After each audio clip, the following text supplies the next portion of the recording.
FC Dallas game, but the games going on at large that will affect FC Dallas's potential playoffs. But on tonight's presentation, we will have the sounds of tonight's match. Our commentary team for Decision Day, Ryan Figger and Steve Davis, will join me to break down the contest tonight up at BC Place. But, of course, as always for road matches, we bring in our own Steve Davis for a look at the major headlines. Steve, we've done this now 33 times. This will be time number 34. Oh, how fast the season goes. Sam, I love me some Decision Day. This one, relevant for FC Dallas. Got 4 teams fighting for a couple of spots, the last spots. But who's in the best position? FC Dallas. So, yeah, man, it's good that it's good that FC Dallas is relevant. We've had a couple of seasons recently where they weren't on Decision Day. Where would you like to take it from there? Well, it's funny you mention that because I remember sitting in this very booth a few months ago and a very wise man say, if Dallas can make it to Decision Day relevant, it would be a success. And since you're the man that said that, I would say not only that, well, obviously the trials and tribulations of the season have kind of clouded our judgment, but considering where we were a year ago, where everything was over, this is an improvement. Yeah, I mean, yes. So from that standpoint, it is an improvement over last year on Decision Day. Now, technically, are they improved over 24? Well, right now they're sitting on 41 points, which is exactly where they finished last year. So, is that an improvement? Well, for me, getting into the weeds a little bit of it, when you talk about have they already shown improvement over last year, you really got to dissect this season in this sort of unique way. It's you got to divide it by pre and post Lucho. And I know we keep coming back to that, but I really think it's relevant. So if you wipe away, the first half of the season or so and assess it on the trend line, yeah, it's absolutely improvement because Dallas over the last dozen games, 5-2-5 with a +8 goal difference. If you're doing that over the course of the full season, you're sitting right now in third, fourth at worst, something like that, if you pick it up at that rate of points. So I think they have shown improvement no matter what happens today. No doubt about it. And before we get to the lineup tonight, we should at least go over a cursory understanding of the playoffs. As I said, Dallas sits in 8th place. If nothing changes, Wednesday they would host a playing game against one of the other teams that's in contention. But I think you summed this up, and you tell me if I'm wrong, on the agenda earlier this week. All Dallas needs to do to guarantee a spot, win. Now, easier said than done. If they draw tonight, they can still get in, but they're going to need a little bit to some help.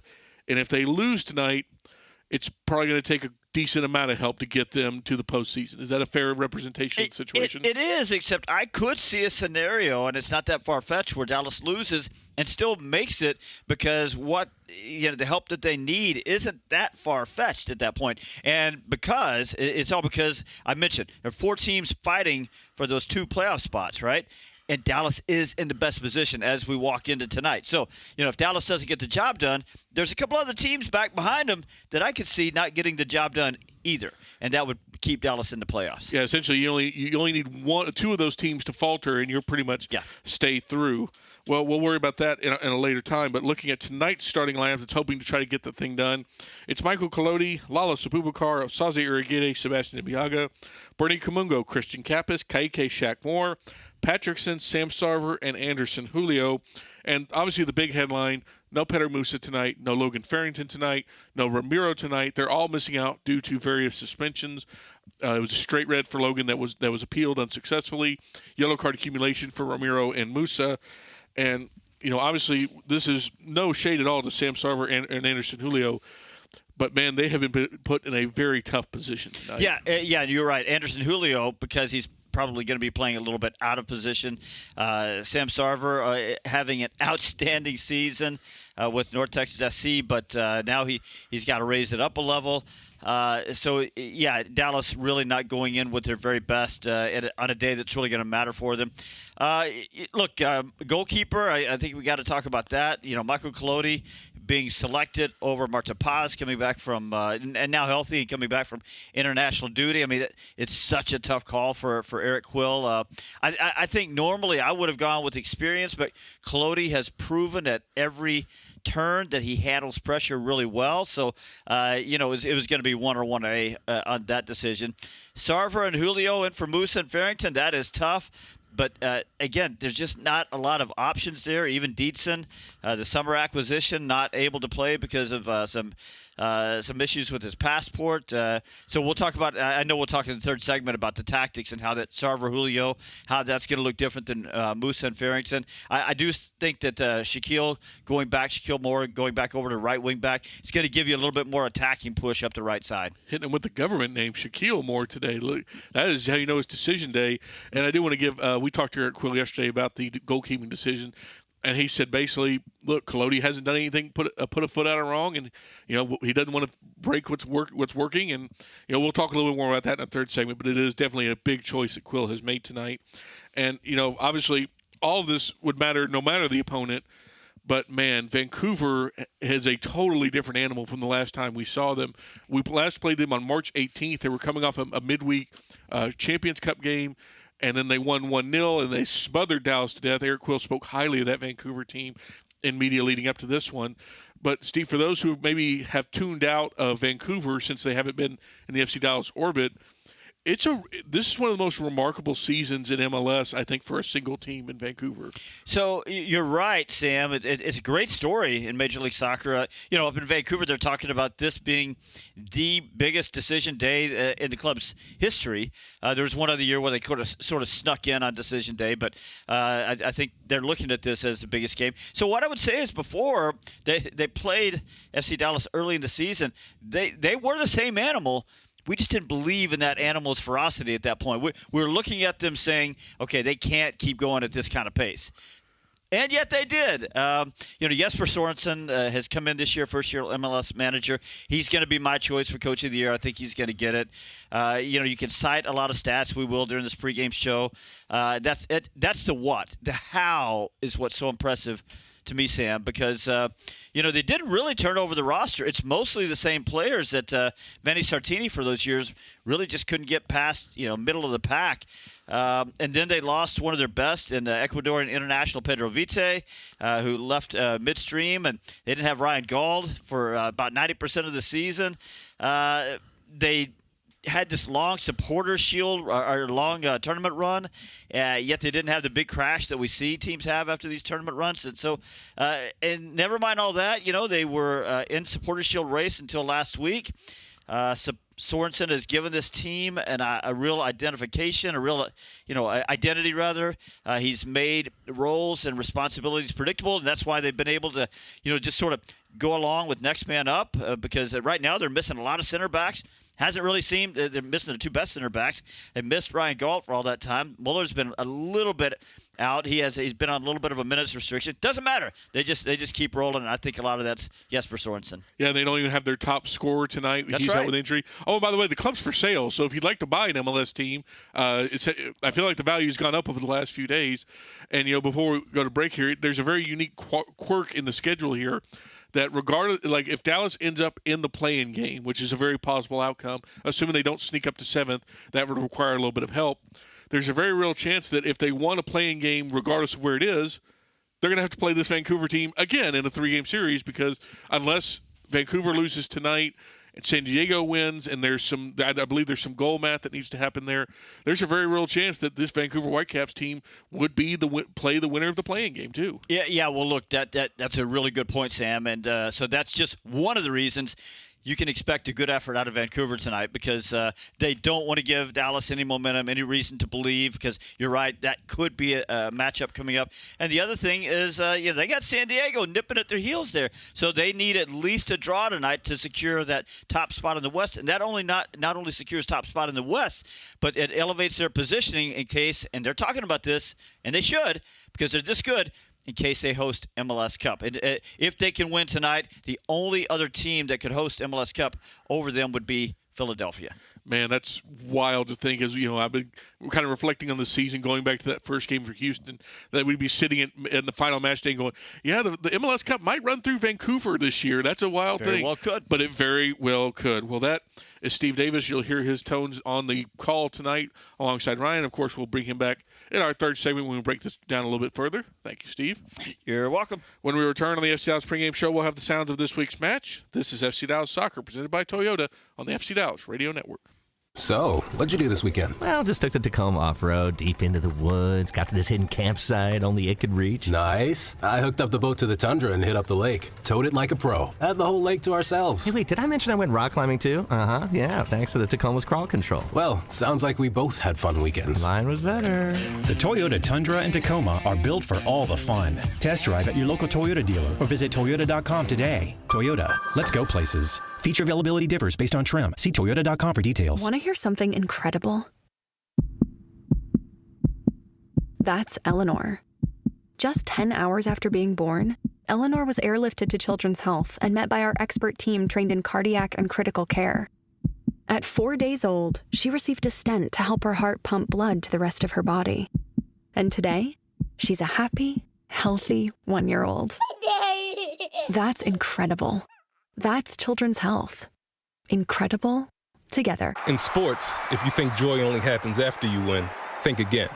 Look at the world's most successful athletes like Serena Williams, Brooks Koepka, and Alex Morgan. They don't spend all their days grinding away. They take time to enjoy themselves, like getting together with friends over a Michelob Ultra, because they know that happiness is the key to winning, and that joy is the whole game, not just the end game. Michelob Ultra. 95 calories, 2.6 grams of carbs. It's only worth it if you enjoy it. Enjoy responsibly. AB Michelob Ultra Light Beer, St. Louis, Missouri.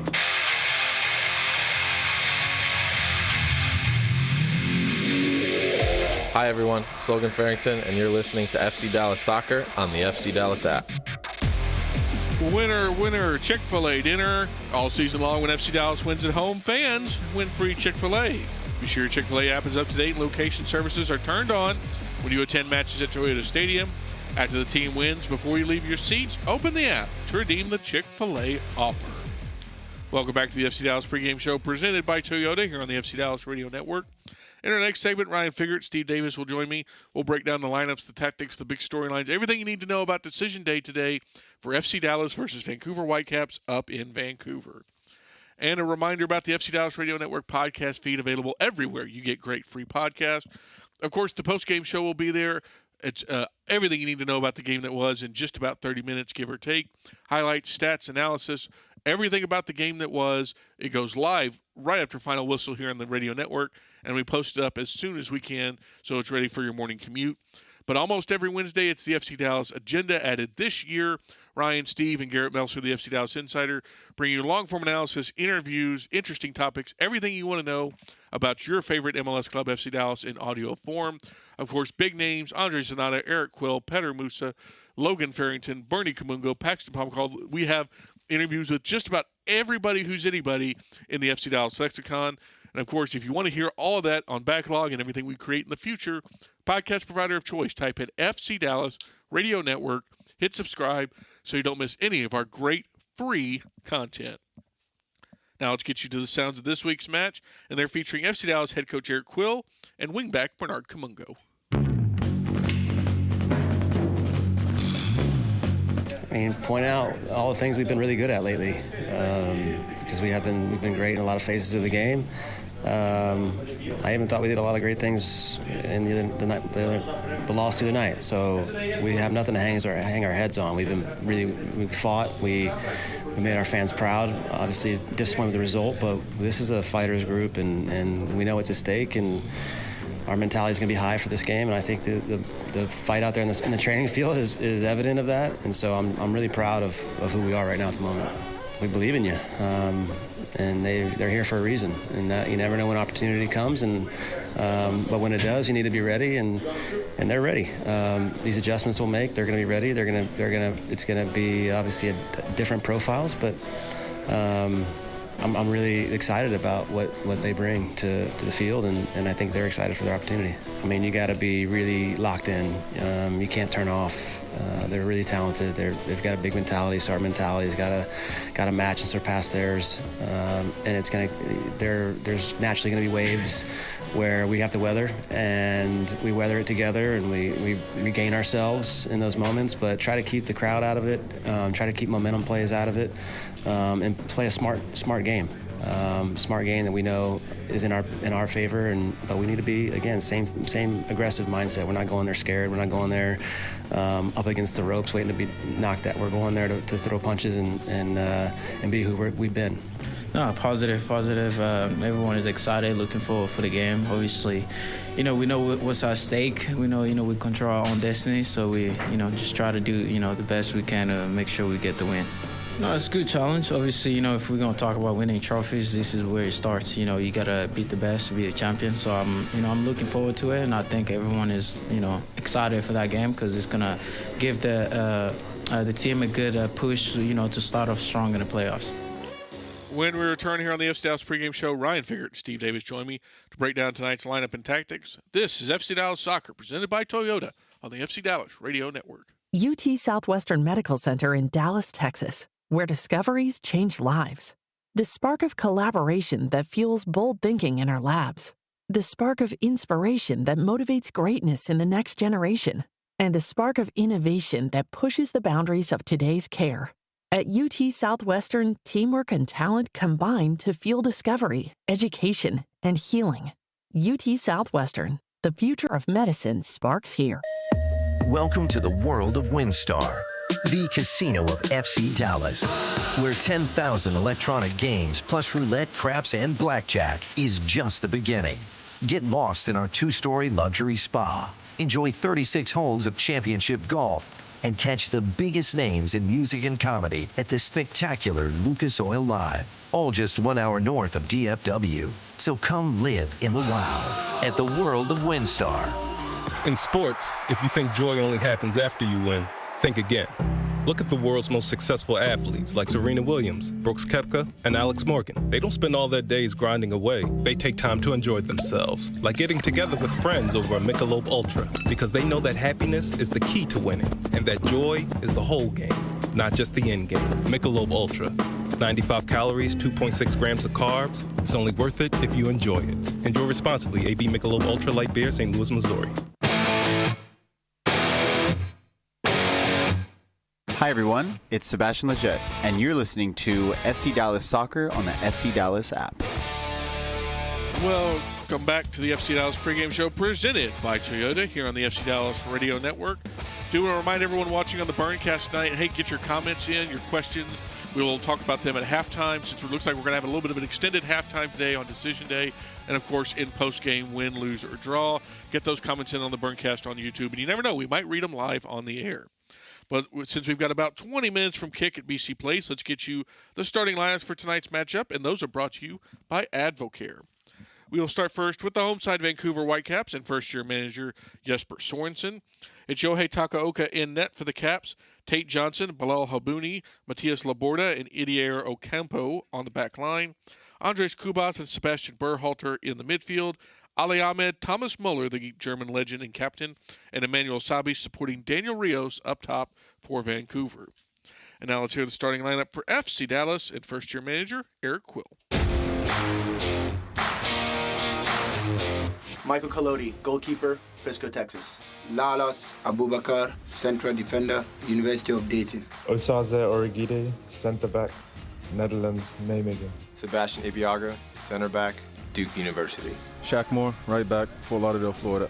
Christian Capes, midfielder, Houston, Texas. Kaique, midfield, Brazil.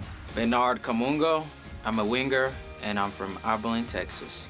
Patrickson, mediocampista, Ecuador. Anderson Julio, soy delantero, soy de Quito, Ecuador. Sam Sarver, forward, Chesterland, Ohio. Subs time for Dallas: Martin Paz, Sebastian Leggett, Paxton Pomacol, Pedrinho, Alvaro, Josh Torquato, Nolan Norris, Diego Garcia, and Enes Sali. As we bring in the commentary team for tonight's matchup, it's Ryan Figert, it's Steve Davis. And Ryan, I'll start here with a question for you. Obviously, we sit here on the precipice of either playoffs or not, but I'm curious about your question. Can this season be a success for Eric Quill and the organization if the worst happens and they don't make the playoffs? I think whether you want to consider it a success or not, but I think you can definitely see the vision for the future either way, right? I think the recent form since Lucho left the club has shown that Eric Quill has a direction. He has the ability to get the team on the same page. He has a star to build around in Petter Musa. So whether you consider it a success or not, I think ultimately it's probably still a failure because the team's goal when they set out to start the season was even, to be beyond these positions in the table and fighting for these final playoff spots. But there will be, for me, no matter what happens tonight, there's a roadmap for the future, and that's exciting as an FC Dallas fan because that wasn't the case a few months ago. Steve Davis, do you concur?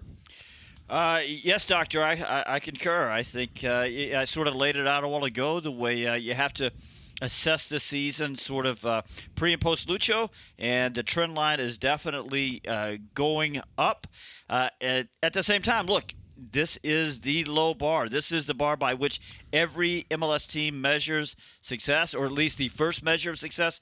Got to make the playoffs in Major League Soccer. And it'd be especially gutting for Dallas because this would be 2 straight seasons without playoffs, 3 seasons in the last 5 where they did not play beyond decision day. That would not be ideal.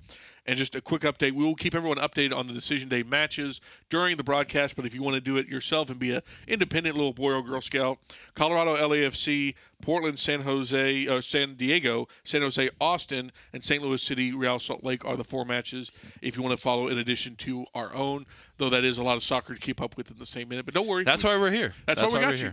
We got you here.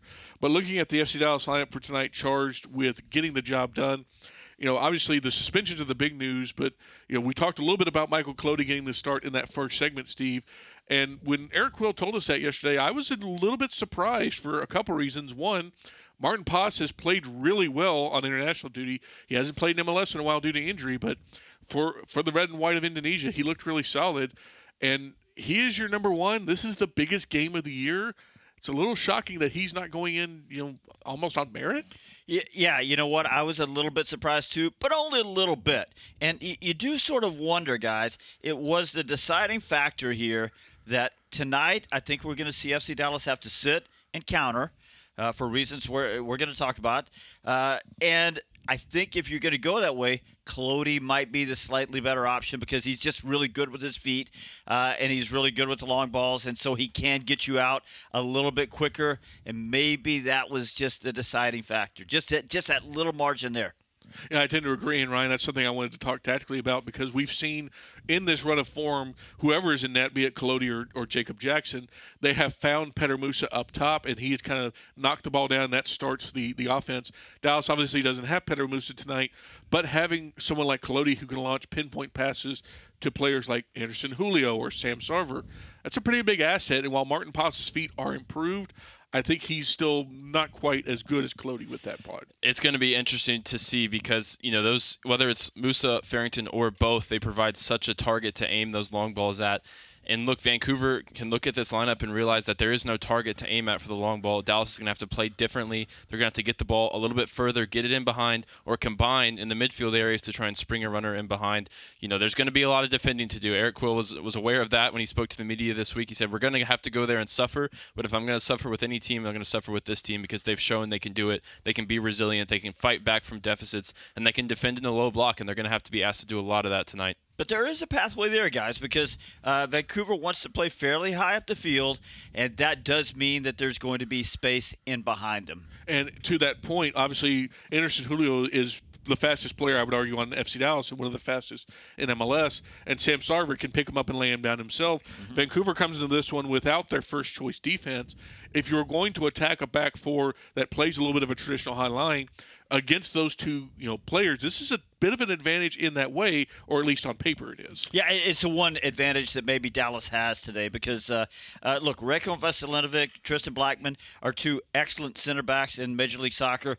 Neither one of them are playing tonight. Matias Laborda is one of the center backs. I think he's done pretty well as a fill-in center back, but he's a right back by trade, so he doesn't have he hasn't had that volume of experience against different players, so maybe that's a little bit of an advantage there for Dallas. Yeah, I think the only player along the back line I'm really worried about speed-wise for Vancouver is Ocampo, but he likes to push pretty high and get forward into the attack, so maybe there's space to get in behind him. A couple of comments from the Burncast. I want to get to those. First of all, thank you to Benny for some kind words, but his question as well, does starting today mean Sam Sarver won't play in tomorrow's NTSC playoff game?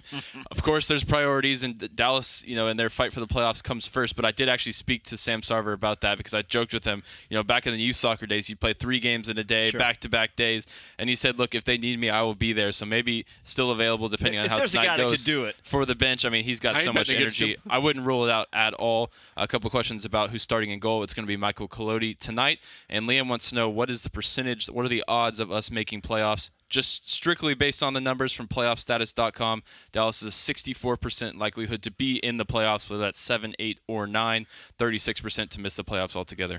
By the way, I do want to congratulate Sam Sarver. He was named to the MLS Next Pro Best 11 this week, and we have to believe he's the front runner for MVP as well, since he won the Golden Boot with his almost won the Golden Boot. Almost? He finished one short. Oh, yeah. But he's going to be in that conversation for MVP for sure. Yeah, I have to think that his, a great season for him, and now he gets the chance to do it on the MLS stage when Dallas needs it most. And we listening to Eric Quill talk this week. He was asked a little bit about a roadmap to victory, and he cited Orlando last week. Obviously, Vancouver wins that one at the death 2-1, but he thinks that the way that Orlando played against Vancouver could give them some tools on how to do it.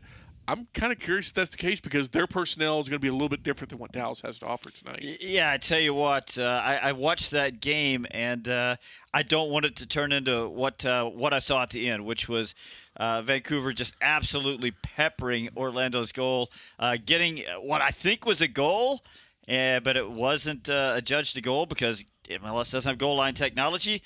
That was another Pedro Gallese error, and then they got the goal anyway. So maybe a little bit of a roadmap there, but the problem is, what the roadmap works sort of both ways, and Vancouver They don't kill you with possession, but they can possess the ball. What they do really well is possess the ball coming out of the back, but then they get into the final third and they get aggressive, so that means they get a lot of shots, a lot of crosses.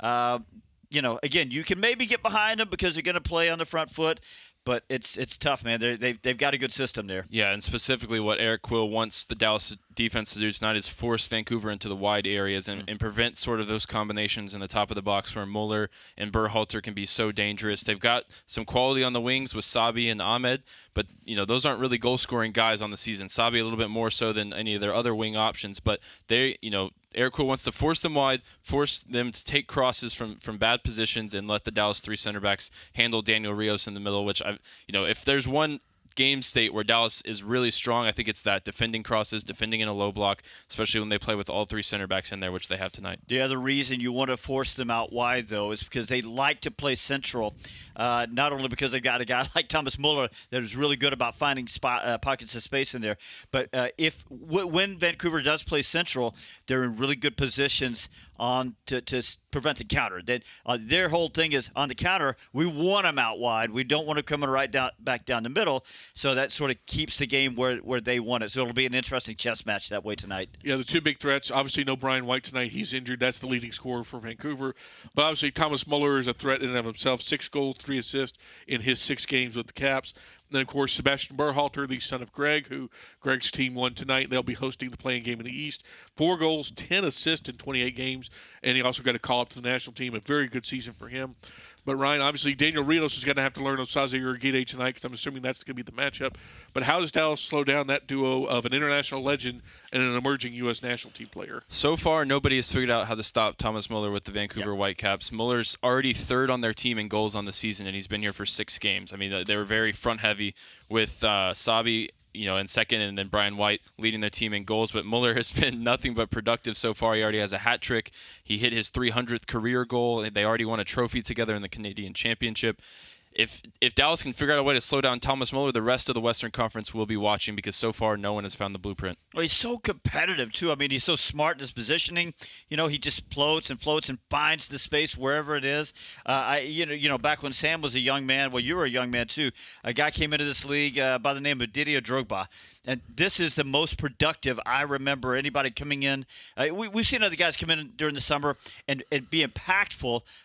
Son, by the way, he's another one that's been very productive this year coming in. But Thomas Muller, 6 goals, 3 assists in 6 games, 9 goal contributions in 6 games. Are you kidding me? That is production. The one thing I will say, maybe, just to take a little bit of the edge off of any Dallas fan listening, a lot of those coming from the penalty spot, and Dallas needs to be careful not to give away any penalties tonight. They do have some fleet-footed wingers, guys that can make you miss inside the 18. That's been a real route to goals for Vancouver recently. And obviously on the other end, Yohei Takaoka, who I think had a little bit of a middling start under Vanni Sartini. I think we established him as a good shot stopper, but he has really taken it up this year.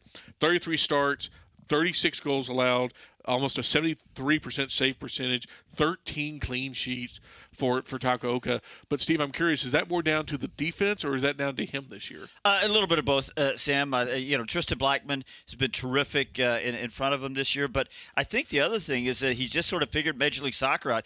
As you said, he was always a good shot stopper. He just, early MLS days, he would get caught up in traffic a little bit because he's not the biggest guy. I think he just figured out this is a big physical league in a lot of ways. And, he's not the biggest guy. So now he just plays a little bit more on his line, and that's what he's good at. He's also very good with his feet. So he's been solid up there. Not maybe not elite, but he's been very capable. Eric Will very wary of his ability with the ball at his feet. Yep. Doesn't think they're going to press as high as the goalkeeper unless they absolutely have to tonight. And if they do, they have to make sure to cut off half the field. Otherwise, with his ability on the ball, he can cut you right open in the press.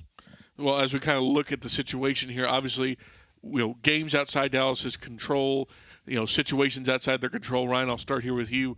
I'm going to ask you to make a prognostication here. First of all, big word. Yeah. Go on. Well, that's a $15 word. We're here for it.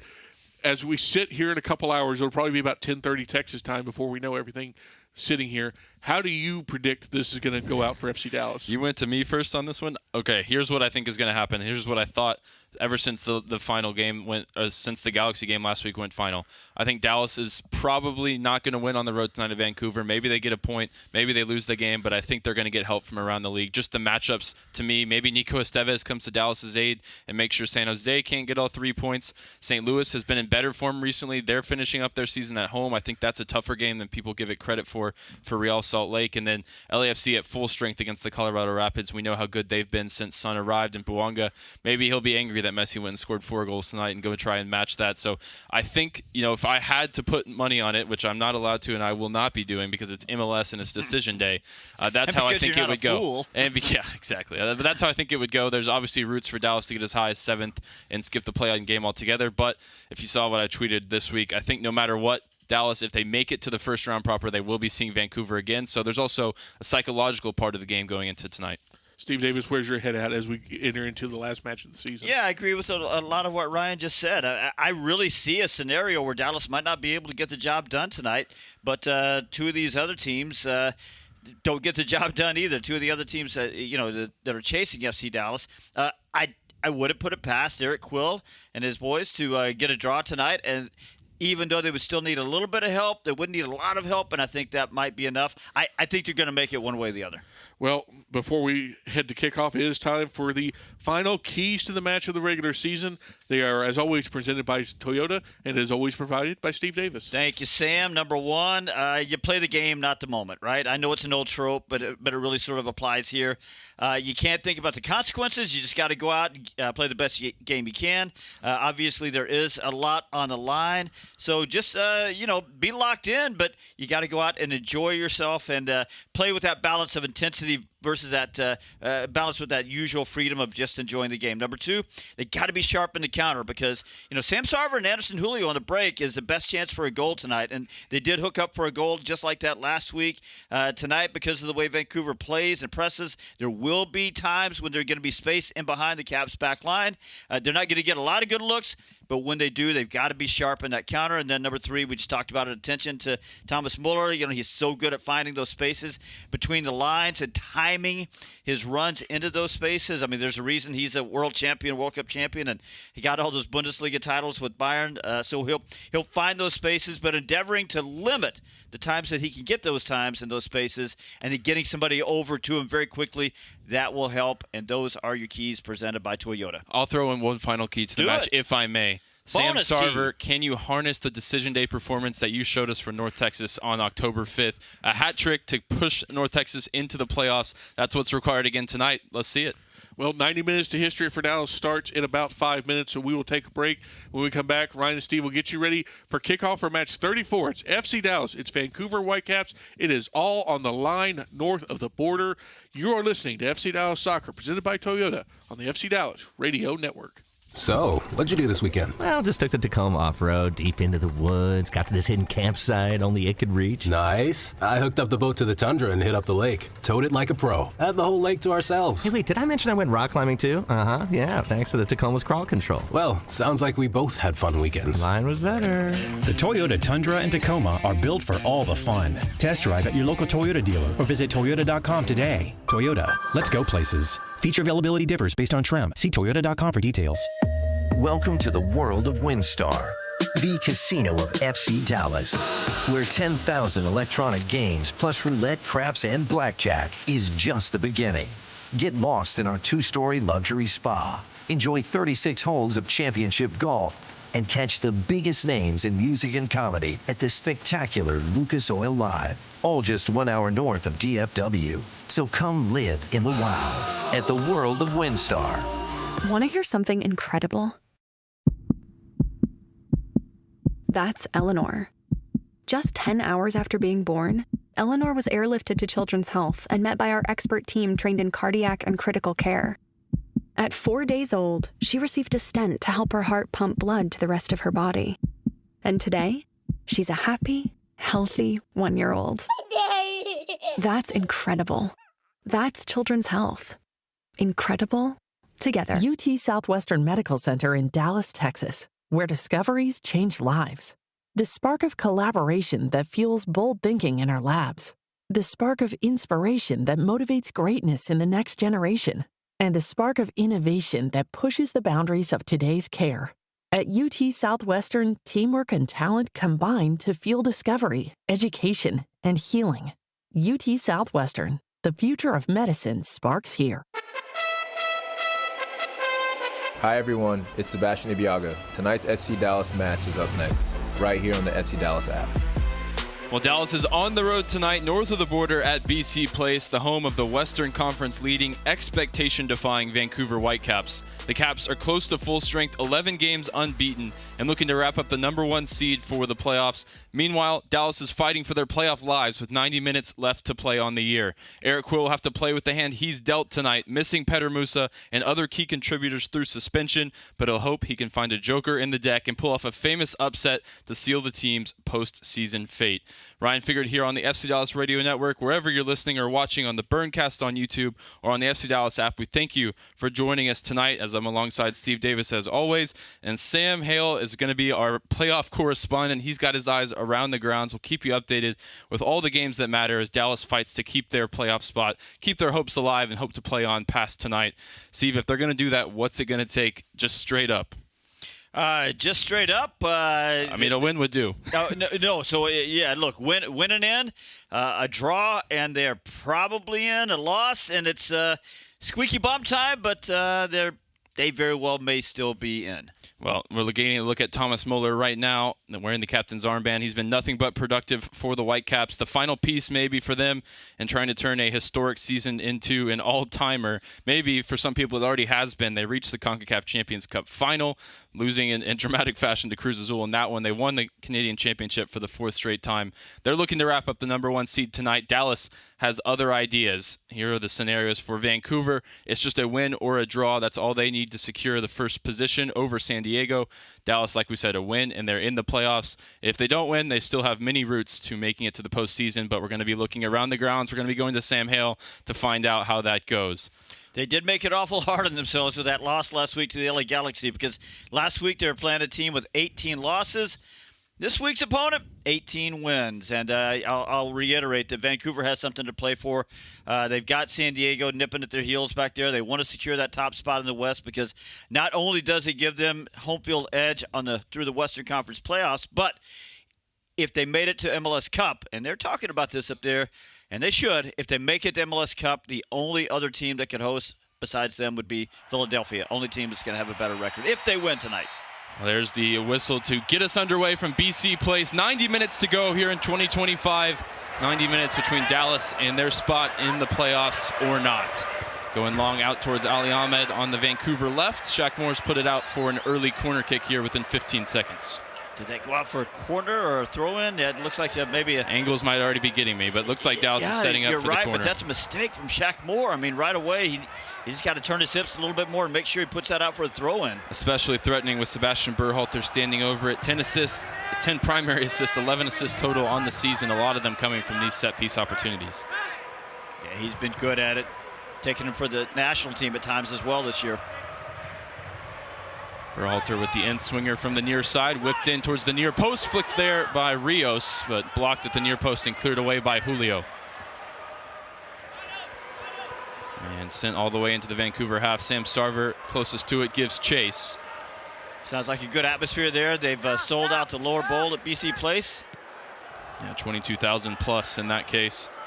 That's the capacity for their MLS games. It's being remodeled at the moment for the World Cup coming soon as well to British Columbia. There's a ball over the top of Wallace Abubakar. Got a touch to it, but it breaks for Sabi near the corner flag.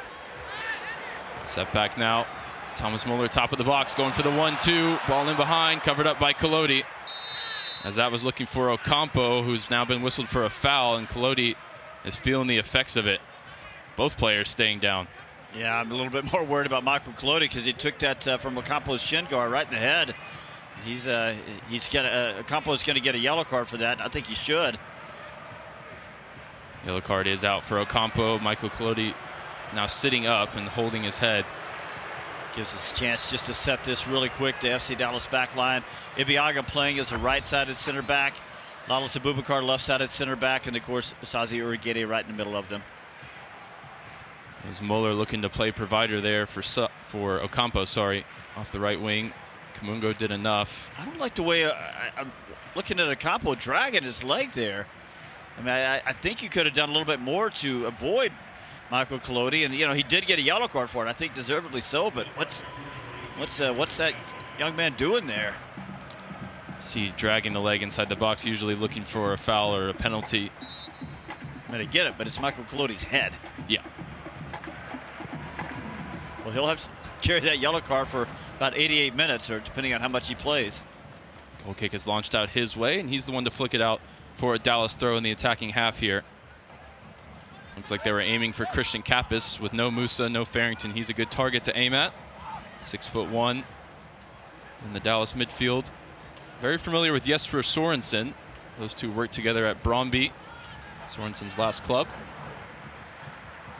Wallace Abubakar a second ago with a little bit of a sloppy pass, and then we saw him before that sort of misjudge a ball that came over his shoulder, so a little bit of a rough start for FC Dallas' center back. Takaoka put under pressure. He goes long. Muller wins the header, sets it down for Ocampo. Muller a little slow to get back in the play after some contact from Abubakar. Here's a switch from the far side to the near. And Ali Ahmed unable to control it, puts it straight out for Shaq Moore to take the throw in. That's a lot of Vancouver's offense right there. They do sort of start central and then look for that switch out wide. And that's when they get really aggressive. That's when they start looking for Muller in those half spaces. Abubakar direct, looking for Patrickson, who's going to chase this one towards the corner flag. Habuni is the one defending, and Habuni looked like he got a touch there, but it's going to be a goal kick. I sure thought he did too, Ryan.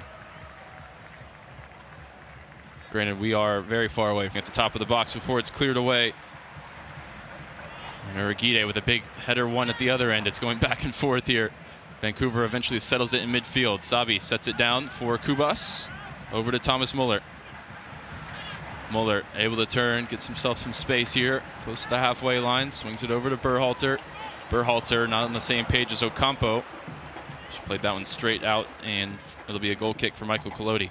What a nice little turn that was in the midfield by Thomas Muller, who just eliminated Ibeagha and Sam Sarver, who were sort of trying to get over there to pressure him.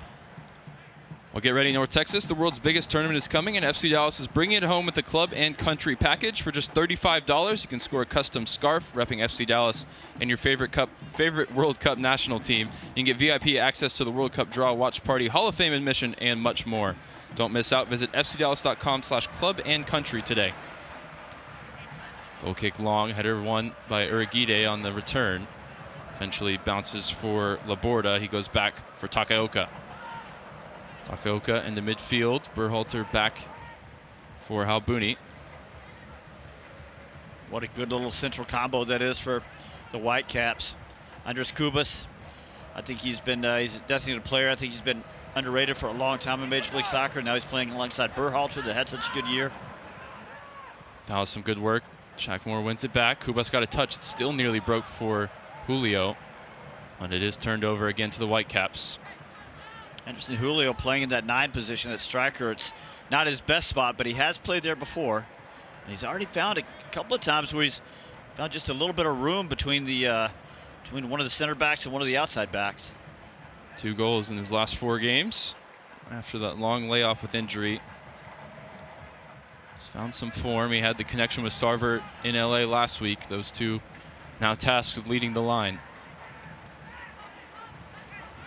Halbuni in possession in the Dallas half. He's going to swing it back through Laborda, left of the 2 center backs. Laborda has got a goal against Dallas in his previous encounters. Kamungo is chasing Ocampo back.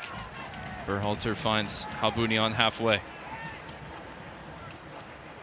Now Ocampo on the dribble from right back. Ball fired forward towards Muller. Shackmore steps in the way. And now Kaike clears his lines. In behind for Sam Sarver. Foot race to get to the ball. Laborda looking to cover. Sarver goes down. And there is a foul here called against Laborda. This could be red. Yellow card quickly out for Laborda. There may have been a covering defender, but it was close. Yeah, it really was, Ryan. I think there's just enough cover over there to keep Alan Chapman a little bit of distance too, about 30 yards out, 32, 34 yards. And I think that also keeps that card out of yellow and not a red. But Sam Sarver already making things happen. 2 yellow cards along the back line now for Vancouver. Positive start for Dallas, all things considered, for sure. If anyone watched the Crystal Palace-Bournemouth game, first of all, congratulations. It was a fantastic game this morning. Almost the identical play to what happened in that game, where the player on attack is breaking in behind, but isn't quite beyond the last defender and is forced a little bit wide, and that keeps the card yellow. And Laborda now up against Sam Sarver for potentially 82 minutes, having to deal with that yellow card. Kappas is going to serve the free kick. Signal to his teammates as he puts the ball on top of his head.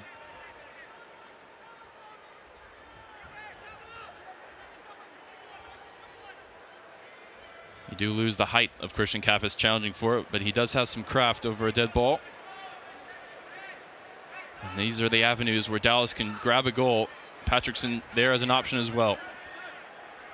I would think this is more shooting position than crossing. Long check here. They are going to look and make sure that the yellow card is the correct decision before we get things back underway. Eric Quill was definitely not happy with the decision last week and said he just hopes the soccer gods repay them maybe as soon as this week. Well, here's their first opportunity, I suppose. Edwin Jurasevich, experienced Major League Soccer referee, is the man at the VAR booth not too far away from where we are. He's over in Arlington, and this is a long check, Ryan. Well, Sarver is not too far away from where the referee is. He's making sure to have his word as well, trying to be as convincing as he can. We saw when he drew a penalty against LAFC, we've seen all season long for North Texas, he's got such a nose for getting in behind, drawing the contact. Still, we wait. And they are going to go and check it. And wow, what a swing this could be.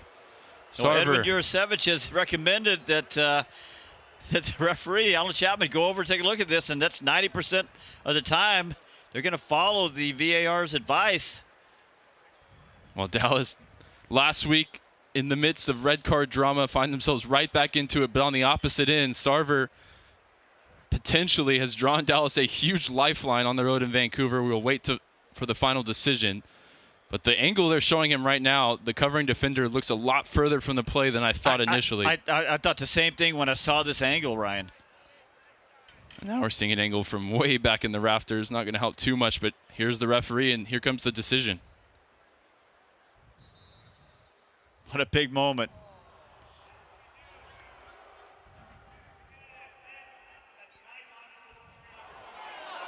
Going to be 11 on 10, Ryan. Well, you can hear the crowd's reaction to BC Place as Sam Sarver, within 10 minutes, has made a potentially season-altering impact, drawing the red card against Matias Laborda. And Vancouver, already down their top 2 center backs, will now play without their 3rd best center back, and they'll play without a man the rest of the way. Well, there you go. You know, last week I thought it was a very soft red card against Logan Farrington. And this one is not the most definitive I've ever seen. That's Sam Sarver. I mean, his industry, you wondered tonight, Ryan, where the goal might come from. And you thought, you know, it might be Julio's speed. It might be Sam Sarver's industry. You know, maybe Delgado was something special. Well, I don't know if it's going to be a goal, but right now, you know, after barely 10 minutes gone. Here's the free kick in towards the back post of Boubacar, looking to nod it back in front. And unable to keep it in play, but a decent opportunity there on the set piece served in by Patrickson Delgado. And ultimately, Aboubakar's header came back off his own man to keep it from getting across the face of goal. Hit too many targets out there at the back post. Not enough marking. Here's the change for Vancouver. Ralph Priso is deputized at center back at times this season. He's going to come in replacing Daniel Rios. So the starting striker goes off. You think Thomas Muller will sort of play as a false 9, you'd imagine. Vancouver playing for over 80 minutes with 10 men after Dallas had to play 75 short a man last week. I mean, this is why you play the game. This is why we enjoy the game so much as fans. The drama, you just never know. Priso's a midfielder by trade. Of course, Laborda, we talked about him and how his inexperience might be a factor because he's an outside back by trade. Going up over the top of Kaique there. That was reckless from Ali Ahmed. No foul called as Kamungo sends it down the field. Sarver will give chase. Priso straight into the action. Wins the header. Nods it out towards Ocampo again. And Dallas with the bit between their teeth, pushing higher in the press. But Julio's called for a foul to just sway the momentum for the moment. Ryan, I can't recall who played the ball over the top that Sarver was running onto. That's a good question that I do not have the answer for you at this moment. Didn't mean to put you on the spot. I appreciate that you thought that I would remember that. Not quite as sharp as Steve Davis sets me up to be. How does that change the calculus for Eric Quill? Does it change the calculus? It was always win and you're in. As there's another stray ball from Vancouver straight out for a throw. Yeah, at some point, though, you know, you also talk about, and we'll keep getting updates from Sam, but that draw, I think there's a good chance that a draw is enough for FC Dallas. And Vancouver might decide that a draw is enough for them as well, and it will be. All they need is a draw to secure that top spot. So you wonder if that'll create a little different looking match. Here's a ball from deep in midfield, sprayed out to Shaq Moore, in behind along the right side. He allows it to bounce one too many times. And I think the flag was up anyway. This will be a goal kick for Takaoka. National Soccer Hall of Fame at Toyota Stadium is the home of soccer in the United States. From virtual reality to immersive experiences, learn more about the icons of the beautiful game through the most personalized experience in sports. You can visit nationalsoccerhof.com to plan your visit. 14th minute at BC Place. If you're just joining us, who else but Sam Sarver has come up big for Dallas, drawing a red card. And that gives Dallas a huge opportunity to take their fate into their own hands. Now Takaoka waved by the referee to hurry this up. Not booked just yet, but who would have thought Vancouver warned for time wasting in the 15th minute against FC Dallas on decision day. Only one goal around the Western Conference games. Of course, you got simultaneous kickoffs. That's LA Galaxy over Minnesota so far. Takaoka, left-footed ball, skews out of bounds again, nearly hit his coach, Jesper Sorensen. It's going to be a Dallas throw. Sorensen furious on the touchline right now.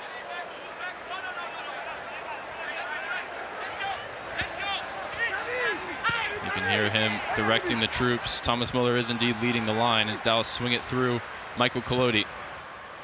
Collodi, diagonal ball, looking for Kamungo, and Ocampo's forced to put it out for a throw. That's really interesting, Ryan, because Dallas is going to have a lot more possession now, but it's not necessarily something that they're really good at, or maybe that they even wanted. Here's Sarver, middle of the field. Nice burst pass one. Sarver shot from distance, stings the palms of Takaoka, who looks like he never really saw it. It's going to be a corner kick. I mean, Sarver caught all of that one at about 30 yards and really handcuffed Takaoka back there. Yeah, had some nice movement on it, and Takaoka was rooted to the spot. Unfortunately for Dallas, shot was right at him after that extra bit of movement. Here's a corner kick opportunity. Christian Kappas looking for the in-swinger from the near side. Right arm raised. Whips it in towards the near post. Flicked along. Takaoka, big save. Julio had the effort on target. And Dallas building pressure on the Vancouver goal. I know it's not long since the red card to Mateus Laborda, but so far it's been all Dallas. At home, you'd think Vancouver could create some kind of threat, and maybe they will, but so far not. Patrickson will take it from the opposite side. In swinging service, whipped in. More air underneath this one towards the back post. Uragide scores! Osaze Uragide in the big moment gives Dallas the lead. As things stand, they're in the playoffs. And what a moment. Patrickson to Osaze for 1-0. I mean, as things stand, they've got a real good chance of getting out of the play-in game. Portland's going to have a little something to say about that, but as a floated ball, probably not the best corner kick from Patrickson, but it did give Uragide a chance to get himself in a good spot, and he's got about almost a foot advantage over Tate Johnson, who's marking him. Sabi can't get over quickly enough to help out on the smaller outside back. Tate Johnson not even looking at the ball. He's just fighting Uragide, and Uragide still finds a way to get up over him at the back post from close range, make it 1-0. Wow, the man for the moment, Osaze Uragide. And that's not the only action. We'll throw it to Sam for an update from around the grounds. Thank you, Ryan. It's a goal in Salt Lake. RSL goes up 1-0 on St. Louis in the 17th minute. Victor Olatuniji, however, with Dallas's goal there, that means it's Dallas RSL currently in the playing game. Thank you, It Sam. looks like they're checking here to make sure that ball didn't come off of Uragide's hand. Uragide is assuring the rest of the team that it did not. You didn't necessarily like the service from Patrickson. I had a different read. I think it was excellent because you see, as an Arsenal fan, I'm going to bring up Arsenal here. The way that it whips in and dips at the exact moment, that's what you want, and that allowed Uragide, without even having to be off the ground, to nod that one in, and the goal is confirmed. Dallas leads 1-0 in Vancouver.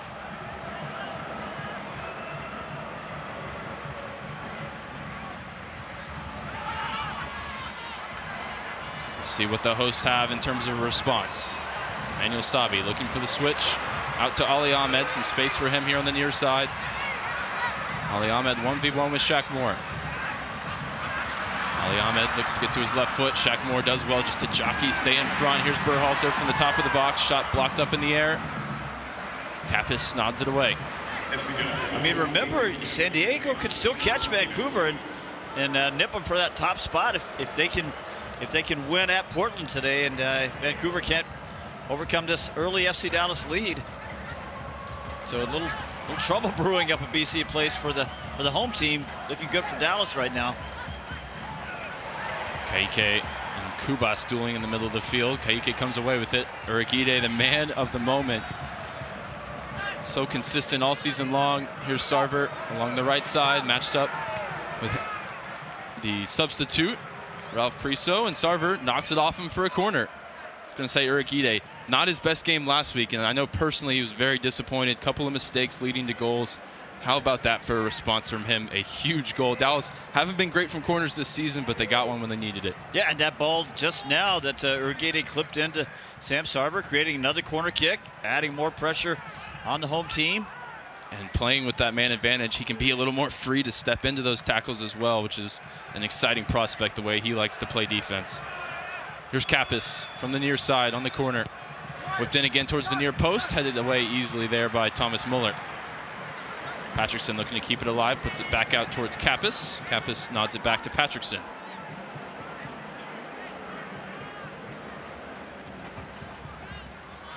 Bernie Kamungo, oh, lovely there. Drop of the shoulder past Sabi, whips it in from the left side, flicked along. Here's Abubakar in the middle, unable to get the shot away.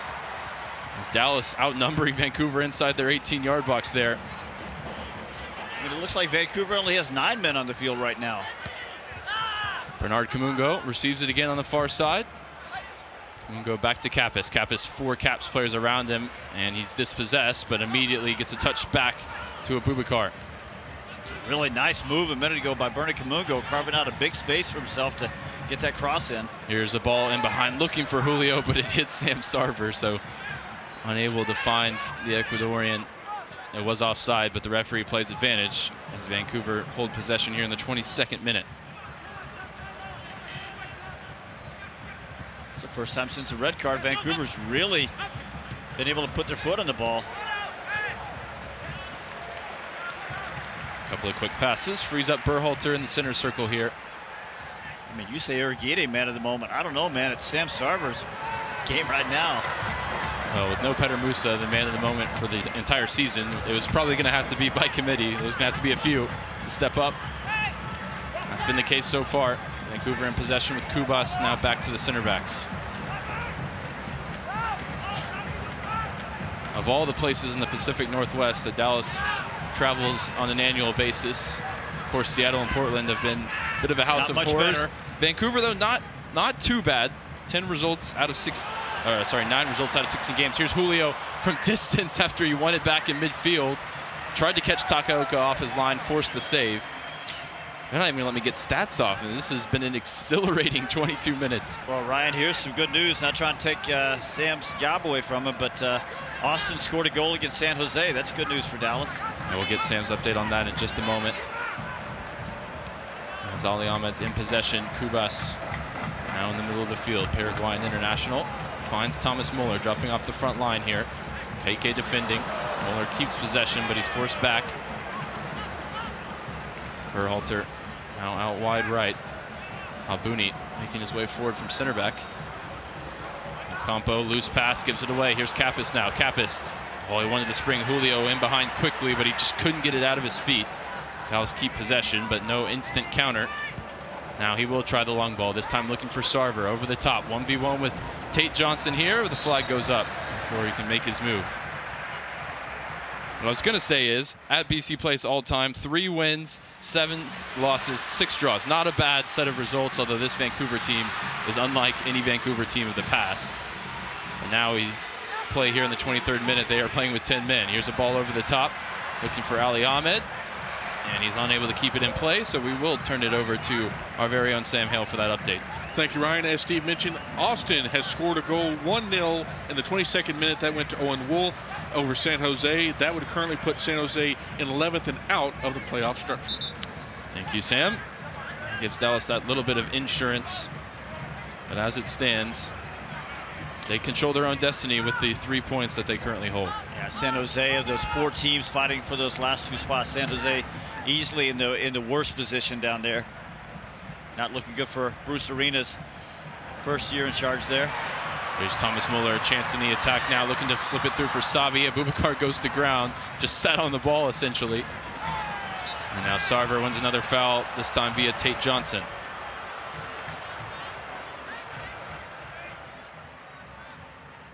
Thomas Muller got the ball in a dangerous spot there, but really good job of FC Dallas's back line, including Bernie Kamungo over there, of reacting, playing the right passing lanes, and Thomas Muller just couldn't really make up his mind what he wanted to do, and eventually just got the ball caught up underneath him, kind of sticky on the artificial turf there. Shackmore launching it long after the restart. Sarver unable to catch this one. It's through for Takaoka. I mean, Bernie Kamungo did such a good job. He was sort of out of position as Muller got the ball, and he covered about 20 yards there, lickety split, to get back and help on that one. Here's the ball back to Takaoka. He's going to be closed down here by Julio. Rolls it out to Tate Johnson. Sarver on his case immediately. And Sarver wins it back alongside Shackmore. Here's Shackmore back to Sarver. Sarver through the legs of Johnson. Shackmore in behind along the right side. Whips his cross in towards the near post, but couldn't whip it with enough force. It's out for a goal kick. Tate Johnson, who was drafted 15th overall in this year's Super Draft. Tonight up against Sam Sarver, drafted 41st overall after a fantastic career at Indiana University. But who thought he would be the one in this moment to turn things on their head on decision day? Dallas short all their key attacking pieces. Long ball from the back for Vancouver. Header easily won by Abubakar. Straight up in the air. Kubas wins it. Muller first time ball in behind. Sabi giving chase here. Foot race with Abubakar. Abubakar unable to control it. Sabi on the ball now. 2v2 in the attacking areas. Abubakar goes down. And we're headed to the spot. Yellow card out for Lawless Abubakar, as the speed of Emmanuel Sabi just killed him there. I don't think there's going to be much for VAR to look at here, unless they try to say that it was the last man. But and Abubakar not making a play on the ball, but Abubakar had a rough start, and he got beat over the top there, defending from the wrong side. Sabi was always going to be favored in the foot race, and then Abubakar couldn't come up cleanly with the ball, and I don't know that he really made a big play for the ball, and VAR might have something to look at here. There was a decent shove in the back from Sabi to Abubakar, where I think if he goes down, referee probably just gives a foul against Vancouver. Tried to stay on his feet. And my other question is, and we didn't get a good look at it, where was Osaze Arguide on the play? That's a good question. Because it was Ibiaga, the other defender, back. Did Osaze Arguide get a little too excited stepping up from the back line? Well, he must have, and if he's going to step up that far, maybe Ibiaga's got to come over and give it a little bit more cover, because they did get caught. Gosh, Ryan, they got caught 2v2 back there, and you know, you've got an extra man, and you just can't get caught like that. Well, here's a chance for Michael Collodi up against Thomas Muller. Dallas have conceded on all 7 penalty kicks this season. This is the first opportunity for Michael Collodi. It's Thomas Muller, stutter step on the run up. Goes to the right, Collodi goes the wrong way, and we are all level at BC Place.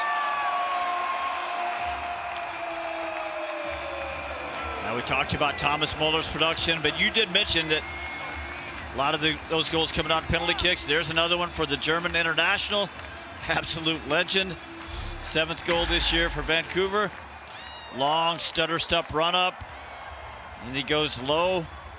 Collodi going the wrong way. Collodi goes to his right. Thomas Muller goes the other way. 1-1. And that'll mean that Vancouver now is back into the top spot. I believe that means Dallas is into 9th position. And we'll let Sam Hale do the math for us. It's difficult enough to broadcast and do all the things we already do, much less try and do math on the fly here as well. That's another reason we're really watching that RSL game. They're ahead of St. Louis right now. They're on the road, but ahead of St. Louis, because it's RSL right now, right behind Dallas. And next stoppage, we will go to Sam just to get that update, as Kubas is on the ball here in the middle of the field. Swung out towards the far side. Kamungo got the first touch. Ocampo now controls it. Thomas Muller sets it back for Berhalter. Johnson down the line. Ali Ahmed 1v1 here with Shackmore, and not on the same page as he plays it out straight for a goal kick, and that's our chance to turn it to Sam. Thank you, Ryan. It's a goal for San Diego FC, 1-0 over Portland in the 26th minute. It's Amal Pellegrino scoring. However, due to the penalty that Thomas Muller just scored, that puts Portland remains in 7th. Salt Lake goes up to 8th, and Dallas is in 9th. As it stands, they would go to Salt Lake on Wednesday. Now 1 goal for Dallas, and they're out of the play-in round altogether, but Vancouver's the one threatening, as that one was Muller trying to find Emmanuel Sabi in behind. It's wide with Ocampo, digs out the cross, comfortable for Collodi to make the catch. It took Vancouver 6, 8, 9 minutes, something like that, to figure out how they wanted to play, but over the last few minutes, I think they've sort of got it together, and now they're starting to possess the ball a little bit more, put a little pressure on FC Dallas's back line. Well, the referee right now is checking on Patrickson Delgado, who's laying face down on the turf at BC Place. Didn't see anything. Yeah, I didn't either. Maybe something away from the play. Still staying down, holding maybe his left hip area. And Dallas already short so many options in the attacking areas. Can really not afford to lose another. They do have Pedrinho, who would be the most like-for-like option. Sebastian Lletget and Paxton Pomykal are on the bench, but we understand they're on minutes restrictions as they continue to work back from injury. So this early in the game, you don't think they'd be an option. Looking now at the replay, and it's non-contact. Patrickson just goes down. So here's the danger right now as we wait to see status of Patrickson Delgado. If Colorado, they're 0-0 right now, they're hosting LAFC. If they were to score a goal right now, it wouldn't be good for FC Dallas, because that would move them from 9th into 10th place, out of the playoffs. We're still waiting for Bouanga and Son to come through for us, as Patrickson's receiving attention here. We'll get Sam Hale to check the lineup, see if they're playing tonight. I would imagine they are. I did check. We don't have to go to Sam for that one. Okay. I made sure to check that Bouanga and Son are playing. Well, don't miss the FC Dallas Rewind on KDFI More 27. You can watch the replay of tonight's match Tuesday at 7 p.m. This free over-the-air channel is available everywhere in the DFW market. Well, you hope Patrickson can continue, but, you know, they're going to be careful because you want him for the playoffs. But, man, the FC Dallas bench really thin tonight. He is up and moving, doing some warm-up exercises on the sideline. As we're getting a look at the San Diego goal in Portland. And remember, that goal affects this game as well, because Vancouver needs some kind of result to make sure San Diego doesn't catch them for top spot in the West. We're momentarily 10 on 10. As looks like Patrickson is going to have to be replaced. Pedrinho is getting his jersey on. As Kappas wins it back in midfield, but he's called for a foul. Didn't see much in it. It's going to be a Vancouver free kick. Urged to go quickly here by Sorensen while they have even numbers. Dallas with a thin bench tonight, Ryan, but, you know, considering that they're going to have more possession than they thought, Pedrinho in for Patrickson is not altogether awful for FC Dallas. Yeah, more space out there on the field as well. It's good at possession. Decent connection with Julio and Sarver. We've seen at times this year. Delgado really limping over there on the sideline. 10 on 10 at the moment, as Pedrinho's getting his final instructions. Vancouver building up here on this near side. Ali Ahmed, 1v1 with Shaq Moore, cuts inside, frees himself up, whipped it towards the back post. Sabi misses the header, and Abubakar blocks it out for a corner. Dallas players appealing for a handball against Sabi. It looks like it will be a corner kick. It's a nice little cross into the back post from Ahmed. I thought it was going to go too far, but it just sort of hung up there, and Ahmed at the corner of the 6 just missed the header. I think it also was last touch off Vancouver, so double miss on that one. As Pedrinho now enters the game for Patrickson Delgado, and he's immediately tasked with helping defend this corner kick. Go short, set it up for Sabi, back to Berhalter to the byline, sliding tackle from Sarver, blocks it straight up in the air. And now Sarver going to try and dribble it clear. Pedrinho, first action of the game, straight into the fire. Gives it away around 4 Whitecaps players. Top of the box now set up for Sabi along the left side. Chased by Eviaga outside the 18, set back for Johnson. And Vancouver will hold possession here at the halfway line. Back to Tate Johnson. Johnson into Berhalter, into the front line, looking for Ahmed. Goes down, no foul. Cleared away by Abubakar. And this is our chance now to quickly turn to Sam, who's got another update. Thank you, Ryan. It's a second goal for RSL in the 32nd minute. A brace for Victor Olatunji. That gives Salt Lake a 2-goal lead. They remain in 8th ahead of 9th place Dallas. I mean, if you want somebody to get you up for one game, one coach that can motivate you, it's Pablo Mastroeni at RSL. Playing against already eliminated St. Louis, who haven't been too bad recently, but maybe just the lack of motivation in this game finally catching up with them. Here's Sabi, gives it away to Ka'ike, but Dallas can't control the second ball. Now Berhalter in behind, looking for Ocampo. Kamungo there tangling with him and doing just enough to see it over the line for a goal kick. Yeah, again, not really great news for FC Dallas as RSL remains now, as the standings are right now, ahead of Dallas in 8th place. Here's the ball given away. Muller now from the top of the box. Curling shot saved by Collodi. Kappas not happy out there, and he shouldn't be. I mean, once Thomas Muller picks up that ball off the turnover at about 30 yards and takes one dribble, you've got to get out there on him. Scored a winning goal against Orlando from about that distance just last week. Long ball from Collodi, finds Sarver along the right side. Burst of speed past Tate Johnson. Now cutback ball. Pedrinho, top of the box. Pedrinho sets it up. Christian Kappas in behind. Bernie Kamungo along the left side. Crosses it. Saved by Takaoka. Breaks back. Kappas, corner of the 18 on the far side. Looking for options. Finds Pedrinho, top of the box. Pedrinho closed down there by Kubas on the dribble. Leaves it for Kamungo. Back to Ka'ike, who's made his way forward here as well. Pedrinho at the controls, finds Ka'ike wide on the left side. Back to Pedrinho. Runners queuing up at the back post. Dallas going to circulate it through. Kappas back out to Pedrinho again. Pedrinho finds Kamungo with space. Closed down by Ocampo. Set back to him. Boubacar again now out to Kamungo. Dallas just not finding the angle they like to try and take that final pass. Vancouver doing a good job to get numbers back. Here's Kamungo though. 1v1 with Ocampo, and Pedrinho set back now for Ka'ike. Turned away, Kappas to Uragide again. Kappas receives it from the back line, but goes back for Ibiaga. Here's some controlled possession for FC Dallas. Nice ball from Ibiaga into the feet of Sarver. Receives it and finds Shaq Moore. Shaq Moore, drop of the shoulder, managed to keep it in play. Drops past Thomas Muller, who's now defending from the wrong side. Kappas out to Sam Sarver. Into Kappas again, space for him. Turns and finds Ka'ike in the middle. Ka'ike looking for the through ball for Julio. Intercepted there by Priso.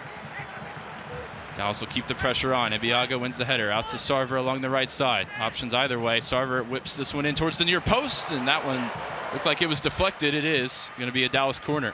That's about a great, that's as good a 90 seconds as we've seen from FC Dallas tonight.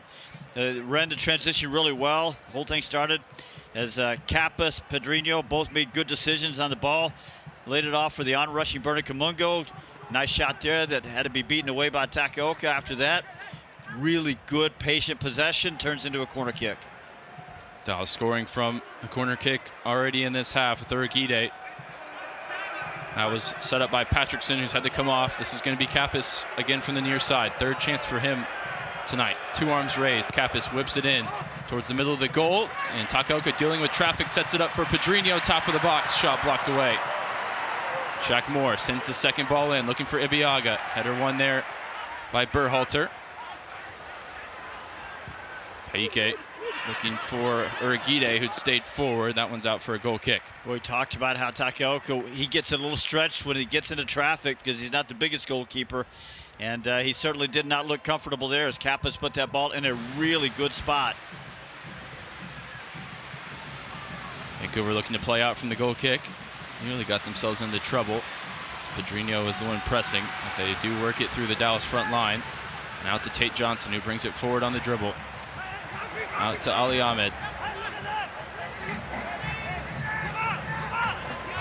Ali Ahmed here, 1v1 with Shaq Moore. It's going to be the matchup all night long, potentially. This time it's Moore fouling Ali Ahmed, who had turned and sort of just felt the contact to go down. Shaq Moore not happy about the decision. So this is Vancouver. You know, they want to overload Central and then get you in those one-on-one battles out there. And right now, Ali Ahmed's doing pretty well against Shaq Moore. Just had that cross a minute ago that Ocampo couldn't find at the back post, and now he's just created something for Berhalter to deliver at about 35 yards along the left side.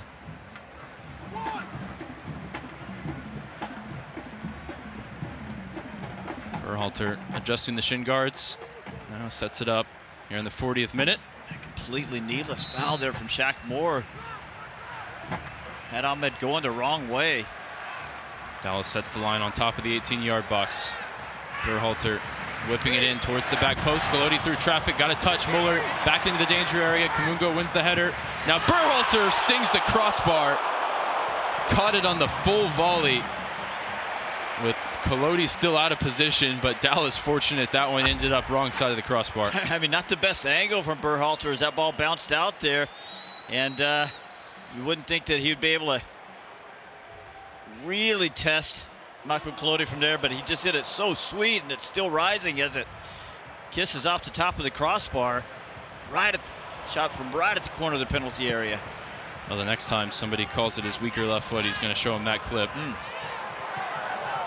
Sarver wanted the foul, not given this time. As after the goal kick, Vancouver recovers possession. Abuni into Muller. Back for Ocampo.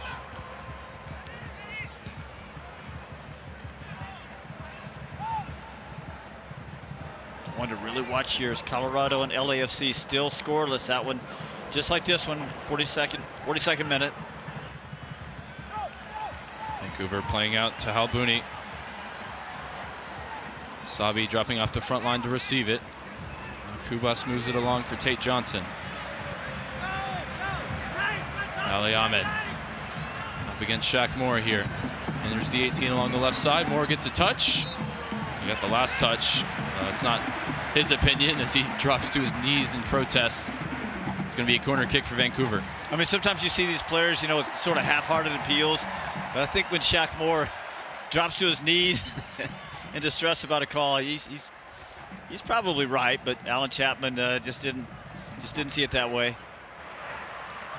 Eric Quill, head in hands right now on the Dallas touchline.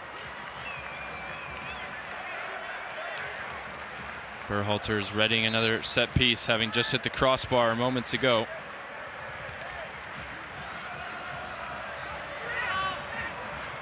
Ahmed offers a short option. Sarver's keeping watch there. All the dangers coming from the left side via Ali Ahmed. Whipped into the danger area. Colodi, big punch through traffic, breaks for Ocampo, top of the box, and his shot just fans over the bar. Nice job there by Michael Colodi. Big shout and then a big right-handed punch. You like to see him punch with both hands, but he's sort of caught up in traffic there and still manages to do a pretty good job. Going to look at the most touches in the game. Top 4 of the 5 Vancouver players. Christian Kappas just about makes the list. Even with the man disadvantage, Vancouver, after wobbling after the red card, have found their feet once again. As the ball's out of play, we'll turn it to Sam for another quick update from around the grounds. A pair of goals to report on. St. Louis claws one back via an Edward Leuven penalty that in the 42nd minute. That's 2-1 RSL leading, but St. Louis has one. And then LAFC has broken through on Colorado 1-0 in the 42nd minute thanks to Heung-min Son. As of right now, Dallas's place is 2 points secure in 9th. Heung-min Son, heard of that guy? Yes. He's doing pretty well. Here's an awkward moment for Michael Colodi as Thomas Muller got a piece of his clearance. Eventually bounces out of play for a throw-in. Well, if you're going to play down a man, Thomas Muller can play number 10 and number 9 for you. That's essentially what he's doing right now. Well, the good news is you wonder, you know, he's been on a little bit of a minutes restriction, and at times at least, and you wonder, is he going to play the whole game? But on the other hand, they have Ryan Gall to bring in. Ahmed runs it out of play on the near side. It is interesting to watch this matchup between Muller and Osaze Urguide, because we saw in the goal, or the penalty conceded, that Urguide was way out of position. I think he's essentially man-marking Thomas Muller. You wonder, can Dallas do a little better at interrupting the passing lanes into Ali Ahmed over there? They do have that man advantage. You'd think they could.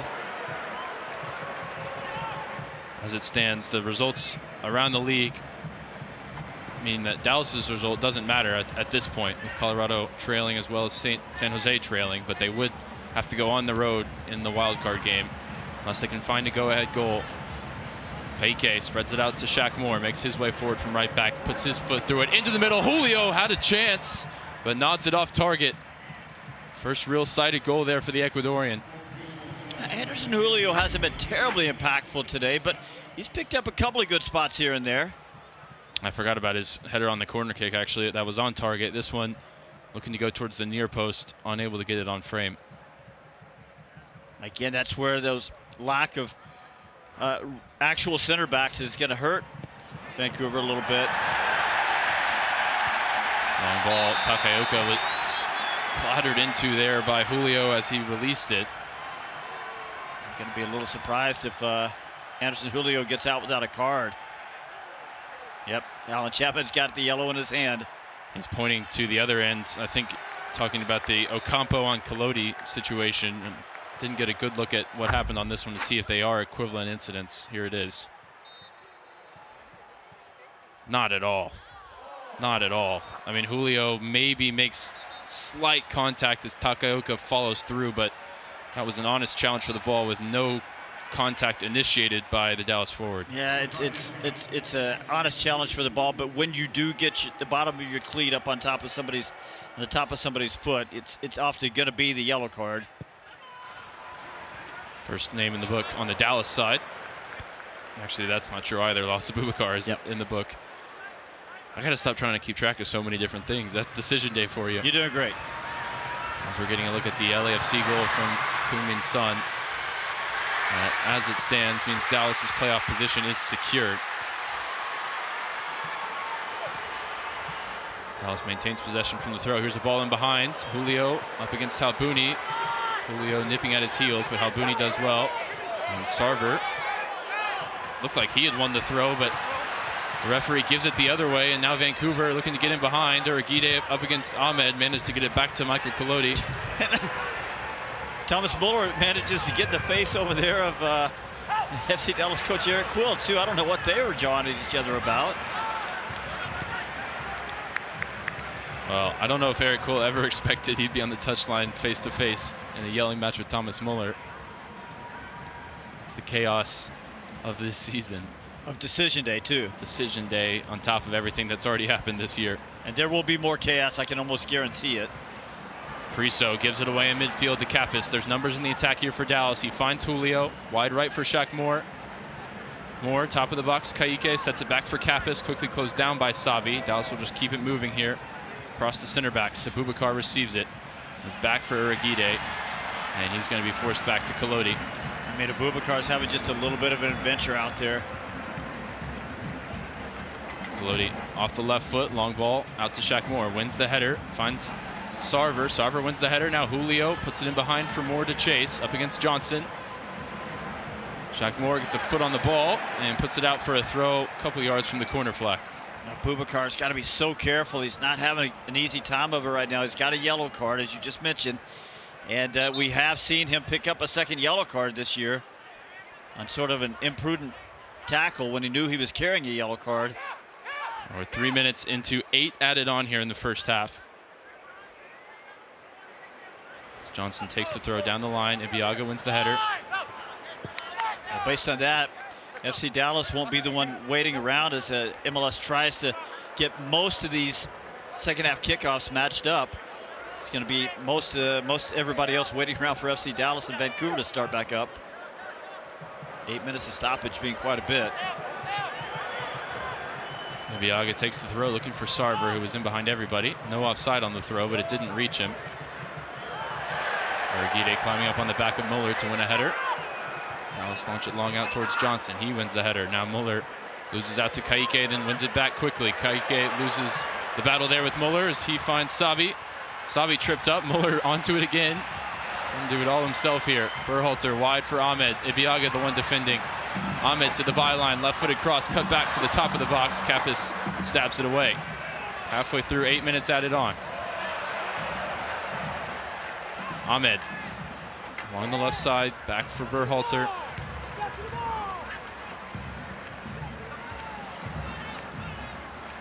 Muller able to get turned. Kappas a couple yards away from him. He goes out for Halbuni and to Thomas Muller. Between the Dallas midfielders, Pedrinho sprints over to close him down. Muller just so good at finding those half spaces. The timing of when he pops in there is the key.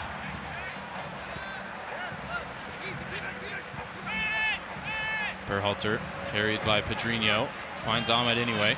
Now Kubas. Kubas loses out to Sam Sarver. Picked his pocket from behind. Up ahead for Anderson Julio. 1v1 with Ralph Priso. Middle of the field. Julio just got it caught up under his feet there. And the opportunity is spurned.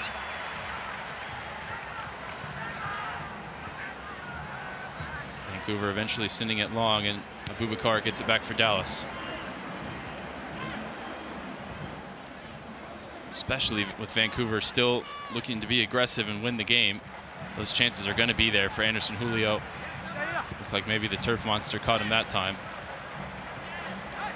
This time Dallas looking direct to Sarver. He can't control it. It's through for Takaoka. A couple of minutes of stoppage time to play. Muller, middle of the field, holding off for Aguirre. Unable to hold off for Aguirre. Kappas comes across, and he's fouled by Kubas. Sets it up quickly. Get things back going. Kappas, middle of the field. Doesn't see any options. Goes back for Ibiaga. Ibiaga back to Kappas. The release valve right now for Dallas in possession. Ball forward, turned over. Now Muller looking to turn her. Aguirre goes down. Soft foul given there for Thomas Muller. And he wants to go quickly. Halbuni makes his way forward from the back three by the looks of things. I admire the way Aguirre is being physical with Muller, but Muller's not complaining. He just keeps getting on with it. Only complaining when he gets within earshot of Eric Quill. Yeah, that was weird. Muller out wide for Halbuni. Vancouver runners make their way towards the back post as this one's whipped in. Sabi goes down, wanting a foul for a push in the back. We play on here. Berhalter, corner of the 18. Out wide again for Ahmed. Ahmed cut onto his right foot, whips it in. Abubakar nods it away. Pedrinho gets it ahead for Julio. Bernie Kamungo's in space here. The ball in behind, 2v1. Bernard Kamungo on the dribble. Sarver waits at the back post. It's Bernard Kamungo with the low shot. Saved by Takaoka. Cross on the second chance is cleared away for a corner. 8 minutes into stoppage. Bernie Kamungo, that is such a big moment in this game. He had a lot of time over there. Had Sarver with him. It's just a big moment for Takaoka. Kamungo had the option to pass or shoot. Shot towards the near post, maybe expecting the keeper to gamble towards the opposite way. Johnson was the one back, sort of cutting off the passing lane. Would have been a difficult pass to hit, I think. I think he could have laid it in front of Sarver. Sarver thinks so too, judging by his reaction. I'm very confident Sarver would think so. Here's the last chance of the half, probably. Pedrinho with the corner kick. It just gave a quick look at that last play. And towards the near post. Bouncing up in the air, Sarver challenging for it. Urguide goes for the bicycle kick attempt, and he caught a big chunk of the Vancouver player instead. Wry smile from Osaze Urguide as Johnson is the one left on the ground. Yeah, it's always a tough one. The bicycle kicks, you know, people are going up with their head in there, and you have to be so careful.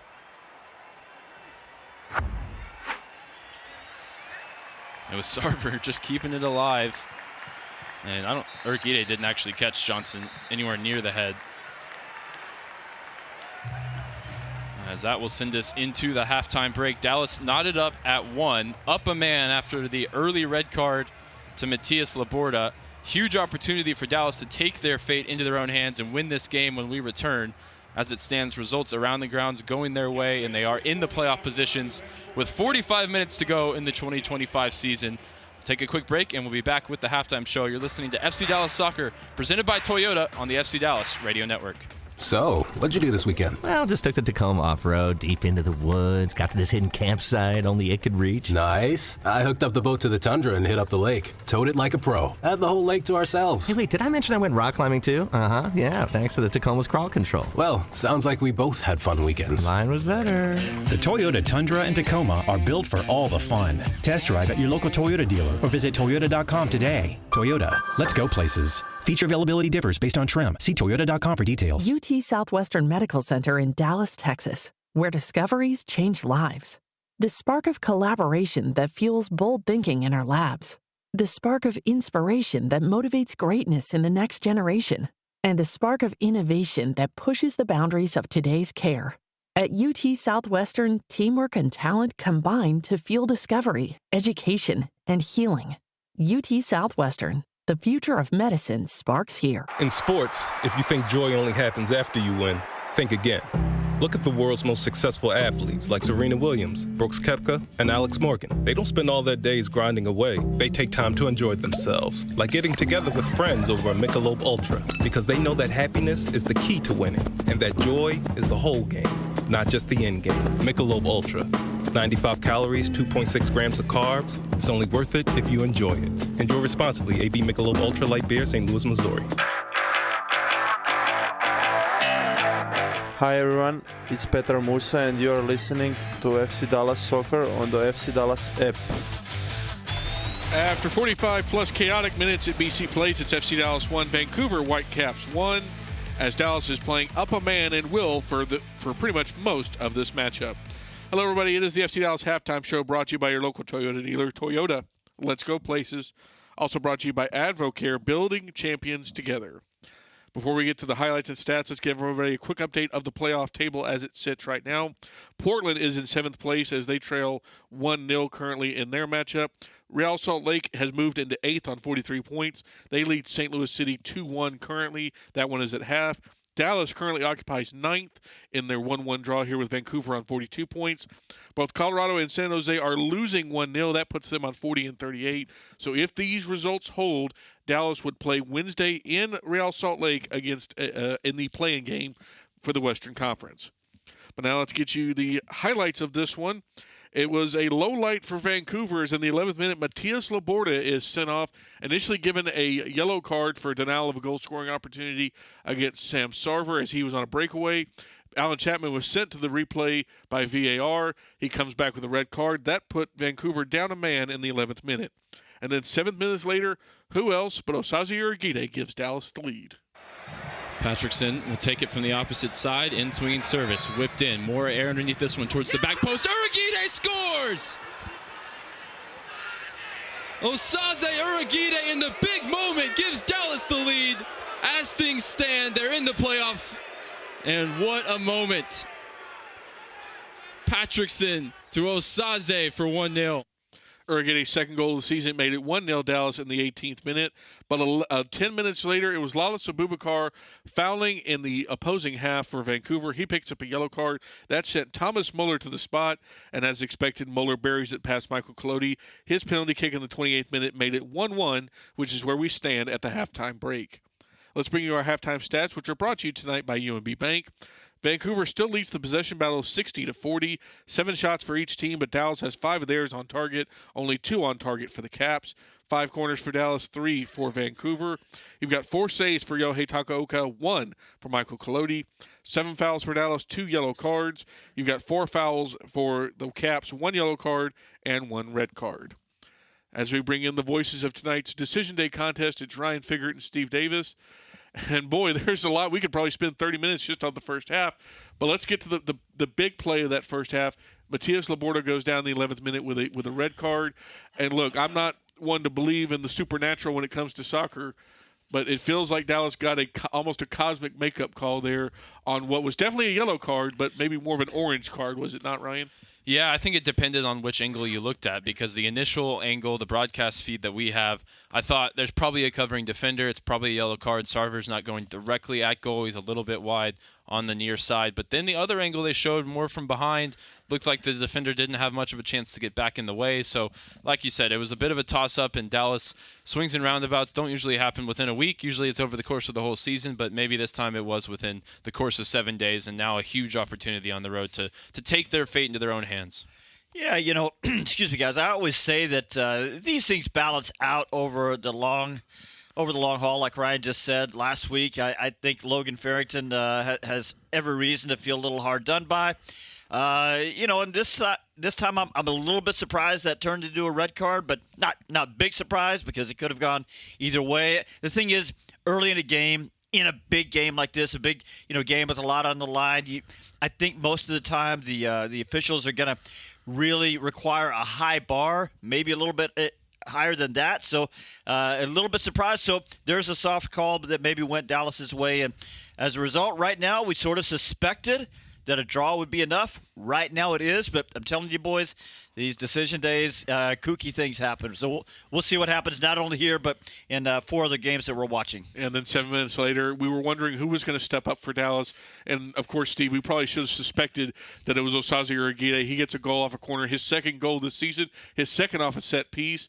And, it was a very important. It would probably be his most important goal of the season at this rate. Yeah, Ryan said a while ago that, Osaze didn't have his best game. I thought he was okay last week, except for, they missing that header, and that led to one goal, and maybe a little mistake on the other one. So I think he needed, for his own confidence, he needed a bounce-back game, and nothing says bounce back for a center back like getting a goal off a set piece. And by the way, the corner kicks from Kappas and Delgado on the other side, it required Takaoka to get into action a couple of times, once on a save, once on a punch. So good set-piece delivery so far for FC Dallas. Yeah, I mean, we haven't seen that much this season. I think that's only the 3rd goal from a set-piece all year long. But what a time to get it. I saw them out at training quite often this week, working that little bit extra on set-pieces, knowing that without Petter Musa, without Logan Farrington, it was a huge route to a goal, and they got it. So credit to Michel and the whole coaching staff for drawing it up, and obviously the service and the finish was on point, and it's going to be a route to a goal in the second half as well with the center backs that Dallas have in the game, the center backs that Vancouver don't have in the game. We saw Tate Johnson, the one drawing the matchup with Urugide. That's just where they're at in terms of they don't have much height on the field right now. They have a lot of quality, a lot of speed in the wide areas, but they're certainly deficient in the height department with only really Halbouni standing above 6 foot, whereas Dallas have Abubakar, Urugide, Ibiaga, Kappas. I mean, all these guys that can challenge in the air. So that's a big avenue for Dallas in the second half. Sam, it's interesting. A while ago, excuse me, when I said, where's the goal coming from for Dallas? Is it Sam Sarver's industry? Is it Anderson Julio's speed? We didn't mention maybe a set piece because, as you just said, Ryan, they haven't been terrific at that this year. So a little bit ironic, but what did I just say? Kooky things happen on decision day, and they got a goal off a set piece. And as they get into the playoffs, which we hope they do, set-piece goals are going to be that much more important. Yeah, and we've got to talk about Sam Sarver, right? I mean, coming into tonight, he had played basically the equivalent of one game, 90 minutes over 5 games. He had a true assist, he had a penalty drawn, and now after another half, he's drawn a red card. Every time he steps on the field, he finds a way to have an impact, and it's not I mentioned this a couple times with him because I think he could be discredited a little bit because he's not the most technical player. It's not gimmicky with him. He's just pure effective. He gets shots on target. He beats guys 1v1. He goes down to win the fouls when it's required. And, man, what a find from Dallas. Late in the second round of the draft, I don't even think he was really in the plans for the first team when they got to look at him in preseason. They give him the second-team contract. He proves himself. Easily the MVP for North Texas this season, and now getting the start in the big moment, down so many bodies in the attack. Huge credit to him for what he's been able to do. I mean, it would be easy for him to shy away from such a big moment and so much pressure and so much weight on his back in particular, something that we never expected at any point this season would happen, but man, he has risen to the occasion. He doesn't seem like a guy that shies away from much at all. No, not at all. No, he's like a Roman gladiator. He wants the big crowds, he wants the big fights, and he stepped up to it tonight. I mean, don't forget, when the first minutes he came in for FC Dallas, he creates a penalty kick. So that was a couple of months ago. One big change for Dallas came in the 35th minute. Patterson comes off with a non-contact injury. Looks like some sort of hamstring or some such. We're working to get further confirmation on that. But he comes out. Pedrinho comes in, and he'll play, it looks like, the rest of the game at that kind of underneath spot. And that was always going to be a challenge without Musa and Farrington because those are the two cogs of that offense. But this does, Steve, slightly change how Dallas is going to be able to play, maybe not how they want to. Yeah, not much, though, Sam, because Delgado was in to play a little bit of defense but try to be a little bit of a creative spark. That's what Pedrinho is. Look, right now, the threat right side, that's not going to change. Anderson Julio found a couple of good spots. That's not going to change. So I don't see that it changes things too much for FC Dallas. Yeah, there is one change that I think I would potentially like to see, and I usually wouldn't expect Eric Quill to go to the bench at halftime, but what we saw last week when things after the red card and another chance to look at how things are going to shape up 11v10. Now this is the opposite side of the same coin. Now you're up a man. but Dallas Abubakar hasn't had a great game. He's carrying the yellow card. He gave away the penalty, and you've got a left-sided, defender in Nolan Norris on your bench that if you're going to have more of the ball, he also just gives you that comfort on the ball. He can spray the ball, hit the switching ball, find the ball down the line for Bernie Kamungo a couple of times in the middle of the field. Abubakar, naturally right-footed, not really lauded for his ability on the ball to start with, being played on his weaker side. He was just unable to turn and keep the ball moving to Kamungo, and that got Dallas into some trouble. So bringing a left-footed defender on in Nolan Norris in that spot, we know he can play that position, but Eric Kuhl, I don't think, has trusted him in that position at any point this season. He's played as a traditional left back and in the middle of the field as a central midfielder off the bench. So it would be a first for him this season. I know he's played in that position last year with North Texas and at times previously under previous managers. So I know he can do it, and I really believe in him as a player. And coming back from the U20 World Cup, he's in some good form. I wouldn't be surprised to see him for Lawless at some point. Just looking at the graphic on the screen there, all the attack right now coming for FC Dallas coming up that right side via Sam Sarver, 52% of it. And obviously a big thing to watch for Vancouver. How much longer can Thomas Muller go? He hasn't, he's coming off an injury. He's been playing effective minutes, but playing down a man makes everything that much harder. But, oh, wait, there's Ryan Gauld and waiting in the wings for Vancouver. Meanwhile, for Dallas' side, Paxton Pomykal is on the bench. He could see some time. Sebastian Lletget, probably not nearly as much, but Dallas does have some consistent options if they want to. They just don't have them for very long. Yeah, I almost sort of wondered, and it's still a possibility, I suppose, if you bring in a Paxton Pomykal for 20 minutes and then you bring him out for Sebastian Lletget to finish the game, or vice versa, because you don't have a ton of senior options on your bench. Now I think that calculus has changed because they had to use the first half sub window. So if they're going to do that, I think they make the change here at halftime and use up however much, Lletget or Paxton, either one, whichever one you bring in, and then bring in the other one to finish out the game. I don't think that's what they'll do, but I think it's an option they have considering how light the bench is. Yeah, for the Vancouver Whitecaps, they've also got Jaden Nelson on the bench. I like that kid. So they've got a couple of good options to bring off the bench as well. Well, we've already seen chaos across the league on Decision Day in the Western Conference and at BC Place through 45 minutes. We will probably see some more before we talk to you at Postgame. That's going to do it for the halftime show when we return. Ryan and Steve, get you ready for the second half. It's FC Dallas 1, Vancouver Whitecaps 1. Dallas currently sits in the 9th and final playoff spot for Western Conference. We will talk to you on the other side. This is FC Dallas Soccer presented by Toyota on the FC Dallas Radio Network. UT Southwestern Medical Center in Dallas, Texas, where discoveries change lives. The spark of collaboration that fuels bold thinking in our labs. The spark of inspiration that motivates greatness in the next generation. And the spark of innovation that pushes the boundaries of today's care. At UT Southwestern, teamwork and talent combine to fuel discovery, education, and healing. UT Southwestern, the future of medicine sparks here. Welcome to the world of WinStar, the casino of FC Dallas, where 10,000 electronic games plus roulette, craps, and blackjack is just the beginning. Get lost in our 2-story luxury spa. Enjoy 36 holes of championship golf and catch the biggest names in music and comedy at the spectacular Lucas Oil Live, all just 1 hour north of DFW. So come live in the wow at the world of WinStar. Want to hear something incredible? That's Eleanor. Just 10 hours after being born, Eleanor was airlifted to Children's Health and met by our expert team trained in cardiac and critical care. At 4 days old, she received a stent to help her heart pump blood to the rest of her body. And today, she's a happy, healthy 1-year-old. That's incredible. That's Children's Health. Incredible together. So, what'd you do this weekend? Well, just took the Tacoma off-road, deep into the woods, got to this hidden campsite only it could reach. Nice. I hooked up the boat to the Tundra and hit up the lake. Towed it like a pro. Had the whole lake to ourselves. Hey, wait, did I mention I went rock climbing too? Uh-huh, yeah, thanks to the Tacoma's crawl control. Well, sounds like we both had fun weekends. Mine was better. The Toyota Tundra and Tacoma are built for all the fun. Test drive at your local Toyota dealer or visit Toyota.com today. Toyota, let's go places. Feature availability differs based on trim. See Toyota.com for details. Hi everyone, it's Paxton Pomykal, and you're listening to FC Dallas Soccer on the FC Dallas app.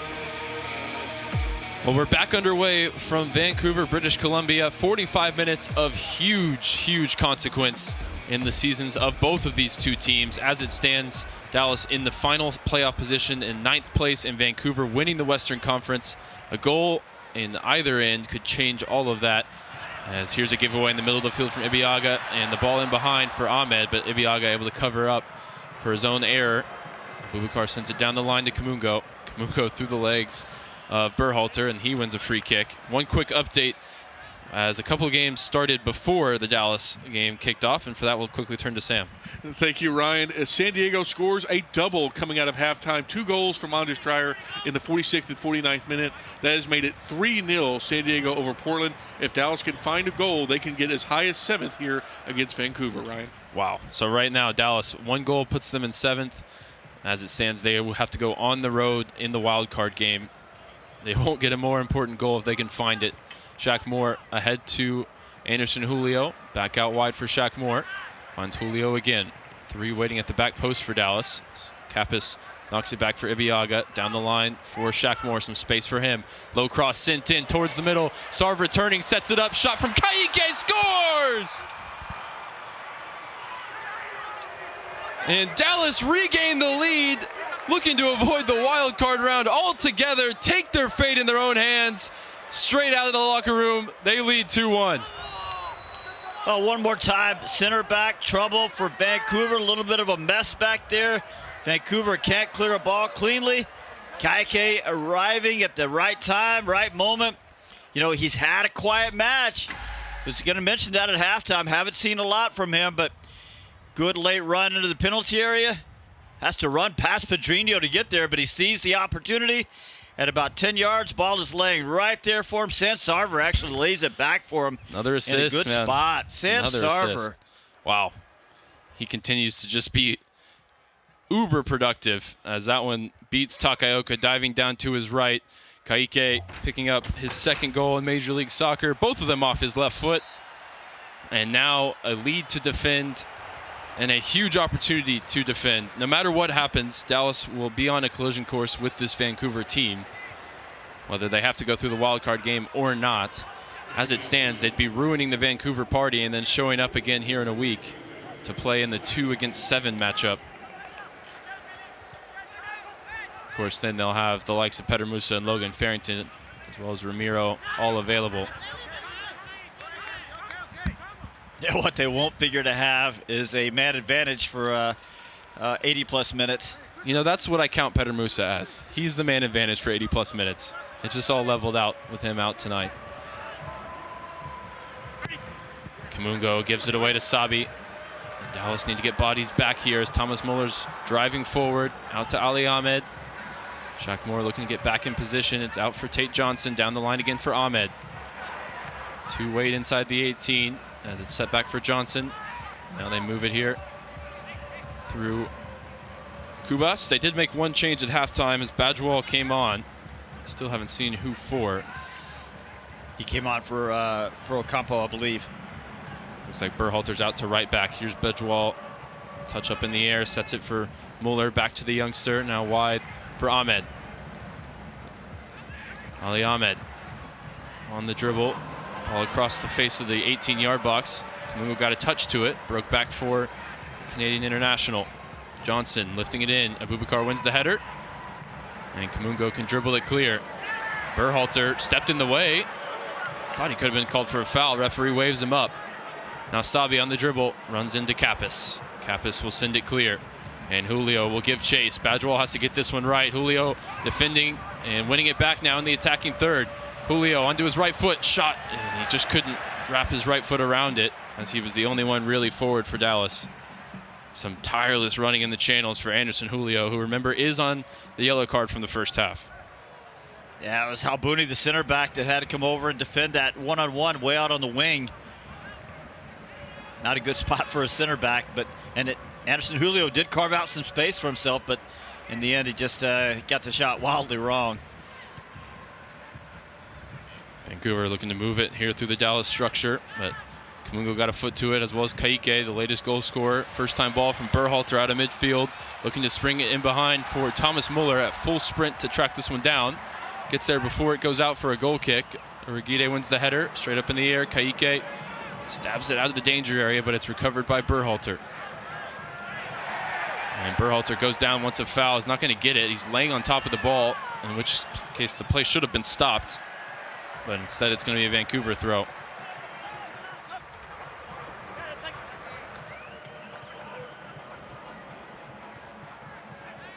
So Berhalter playing what looks like a sort of right back center midfield hybrid role, as Vancouver try and make up the numbers down a man from the first half right guard.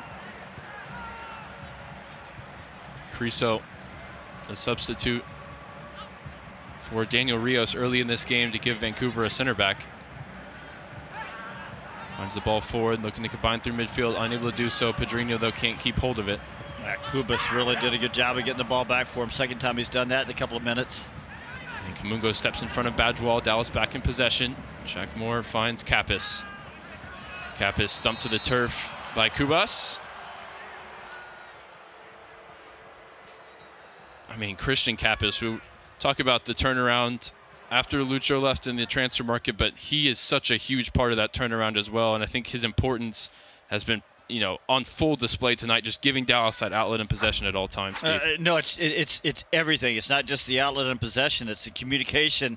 So important without Ramiro in there. It's you know, the scanning, the awareness, the instincts. He's really done a good job for FC Dallas in the midfield and helping keep possession and in being well defensively positioned. Pedrinho going to drive forward here on the dribble, tripped up by Sabi and Muller. Not enough for the referee. Ka'ike also goes flying in. Not enough for a foul against Sabi. And it spins out for a Vancouver throw. Interesting refereeing to start the second half. I was going to say a lot of waving up so far. I think Alan Chapman is at least being consistent. He's not giving those bailout fouls. Steve, a little more friendly with the referee than I, but I think you'll appreciate this piece of refereeing trivia. Oh. Did you know Alan Chapman was the first ever video assistant referee to be used in a professional match when he was refereeing in the USL in 2016? Interesting. I didn't know that. So maybe just seeing he trusts VAR a little bit more after what we saw in the first half as well than maybe who was in charge in the Dallas game last week. Takaoka launching it long for Vancouver. Ibiaga is going to allow it to bounce with Ali Ahmed nearby. Takes a touch out wide and then sends it down the field, but can't keep it within the confines of BC Place. Ordinarily, don't like to see a center back let that ball bounce, but Ibiaga sorted that one out really well. Diagonal ball out to this near side looking for Badgewall. Badgewall knocks it off Kamungo, and they've got a throw. Badgewall, 19-year-old Canada native, but looks like he's going to represent Tunisia internationally. He's played a nice part for Jesper Sorensen and the Caps, who've had a record-equaling number of goal scorers in MLS this season. Really utilized their squad depth through all the competitions they've played. They've played 14 games outside of Major League Soccer compared to Dallas's 2 on the year. Loose touch from Berhalter, lets it run out for a Dallas throw.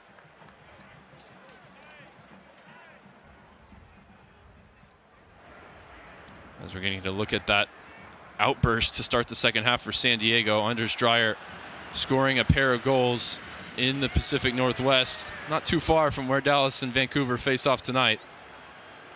And that's given Dallas an open door to 7th place. I mean, Anders Dreyer's been so good for San Diego this year. If not for a man named Lionel Messi, who's brushing up against the record set by Carlos Vela in Major League Soccer for goal contributions. Ball over the top. Ibiaga wins the header. Set back for Thomas Muller at the top of the box. Wide now with Johnson. Johnson to Ahmed. Berhalter to turn back here and find Priso. Steve, I'll tell you one thing I would really like to see is that if Dallas is going to score again, they do it soon before Ryan Gauld, Jaden Nelson are able to come into this game and make a potential impact for the Whitecaps. And you can rest assured at least one, if not both of them, will be coming in, probably both. The score stays this way. Gauld was an MVP candidate over the last couple of seasons for Vancouver, but he's missed almost the entire year with injury. We're looking to get him back fit and firing for the playoffs. Kappas putting a ball over the top. Takaoka way out off his line, wins the header, but then it hits his own man straight up in the air. Sarver nearby, but the Caps able to work it clear. Then Kappas wins another tackle in midfield. Back on the other end, Urguide winning another physical battle with Thomas Muller, man. It's fun to watch those two. Here's a giveaway from Shaq Moore looking for Ka'ike, couldn't find him. Sabi's onto it. Ibiaga unable to tackle Sabi, and Muller's onto the ball now, driving from left to right. Top of the box, Ali Ahmed. Eventually, Dallas, by hook or by crook there, find the ball at their feet to send clear. Just players falling all over the place. No fouls given there. Pedrinho, diagonal ball, looking for Sarver out on the far side. It's a good one, and he settles it with his second touch. Now 1v1 with Johnson. Julio waits at the back post. Step over, Sarver to his right foot, and that one's blocked behind for a corner. Game just surprisingly wide open right now. Not sure who that benefits more, but it's fun to watch. Well, Sarver, maybe the third or fourth time he's won a corner kick tonight. And, of course, Dallas did score from one in the first half. I mean, Takaoka's on that sequence a moment ago, he's 45 yards off his line there, and there's a lot of players around him. That's brave goalkeeping. Kappas across to take, the end swinger from the far side. Dallas with this height advantage, all the center backs forward. Kappas whips it into the near post. Header straight up in the air from Badgewall, not cleared. Uragide keeps it alive. Then Julio battling with Ali Ahmed on the far side. He's chased towards the corner flag. Sets it back for Kappas. Kappas to Julio. Julio trying to chip it in towards Kappas, but the Caps work it clear with Badgewall and Thomas Muller over there. For Kaike wins it back and sends it the other way out to Takaoka. Important tackle there for Kaike to win, because otherwise Vancouver's often running down the left side. Berhalter over to Muller, quickly tackled off him by Shaq Moore, and last touch was off the World Cup winning captain of the Whitecaps. Well, he had the armband on in the first half. He seems to have ceded that to someone else or forgot it in the locker room, perhaps. Ibiaga wearing the armband tonight for Dallas with no Ramiro and Martin Paz on the bench. First time ball from Pedrinho finds Kaike middle of the field. He puts the ball in behind for Julio. And some frustration from his teammates as Kaike couldn't find either of their runs. And I think Dallas just needs Kaike to simplify things a little bit, maybe feeling himself after his go-ahead goal here in the second half. I mean, I told you I didn't think he was having his best match, although he certainly had one big moment. Urquide steps in front of Sabi. Abubakar goes flying in against Muller. Muller stayed down here. Here's a shot from distance from Ahmed. And man, Abubakar with a yellow card. A little reckless in that challenge. He's got to be smarter. He's got Thomas Muller going the wrong way, and then he comes in from behind. For me, that's a pretty clear yellow card. Maybe that's one close. that if he doesn't have a yellow, it's a pretty easy call for the referee. Here's a ball down the line. Kappas tackled off him by Badgewall. And then Pedrinho fouls. Whitecaps free kick in their own half. I mean, I agree with you. I think Dallas caught a break there, because not only is it a bad foul, but it's a bad foul against an absolute global soccer legend. And not that should matter, but I think we all know reality, sometimes it does. Matt in Texas in the Burncast YouTube chat says time is going so slowly. I agree with you. I think we should just go ahead and call it here. Fallon Chapman agrees. There's still 30+ minutes to play. This result, I mean, it could reshape the way we think about this Dallas season entirely. Dallas in a pretty good spot right now, though, because even if Vancouver equalizes, they're still okay. Couldn't reach 7th with a draw, but they would still find themselves in the playoff positions. Shaq Moore trying to clear it. It bounces back out to Ali Ahmed. Chipped ball in. Badgewall with the header on target, but Collodi makes a big save. He'll cover that one up. Yeah, but Wall headed that one straight down at about 8 yards, so it ended up as being a big, just a big bounce, an easy save there. Go ahead, Sam. Pair of goals in the playoff race. Colorado levels with LAFC 1-1. Paxton Aronson in the 62nd minute. And San Diego FC is just pouring it on Portland 4-0 at Providence Park. Amal Pellegrino has his brace. That makes it 4-0 Portland, which means that if things hold, they would host Salt Lake in the playing game. Julio fighting with Badgewall at the top of the Vancouver box. Badgewall holds him off this time. As it stands, those results not changing anything for Dallas. As long as they win this game, they control their own destiny. Urquide going dancing in the middle of the field. Gets it out to Bernie Kamungo. Targets to aim at. Bernie Kamungo, top of the box. Drop of the shoulder. Past Badgewall. Badgewall now back in position. Kamungo's on it again. Kamungo tries to find a way past Berhalter. Referee didn't see enough for a foul there as he continues to have that high bar in the second half for contact. He's going to bring it back now for a foul against Dallas from a similar position. I think it's a little harsh not to get the foul for Kamungo on that one, as Dallas are readying at least their first change of this second half.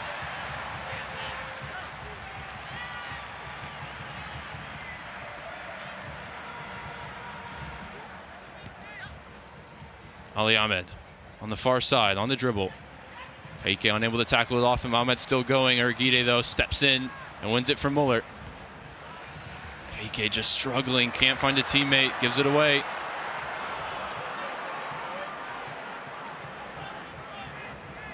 And Muller dropping in deeper, out to Ahmed. 1v1 with Shaq Moore, corner of the 18. Ahmed, couple of step overs, frees himself up. Cutback ball is defended by Kappas. Out to Sarver. Unable to send it clear. It's blocked by Johnson. And then second chance, Sarver does send it down the line. But Dallas defending with everybody right now. It's artificial turf, so maybe it's not the best scenario for a returning injured player to come in. But Kaike having such a tough time out there right now. You got Leggett and Paxton Pomykal on the bench. Vancouver in possession with Priso. Looking for options, turns, finds Ahmed, dropping off the front line. Ahmed back for Johnson.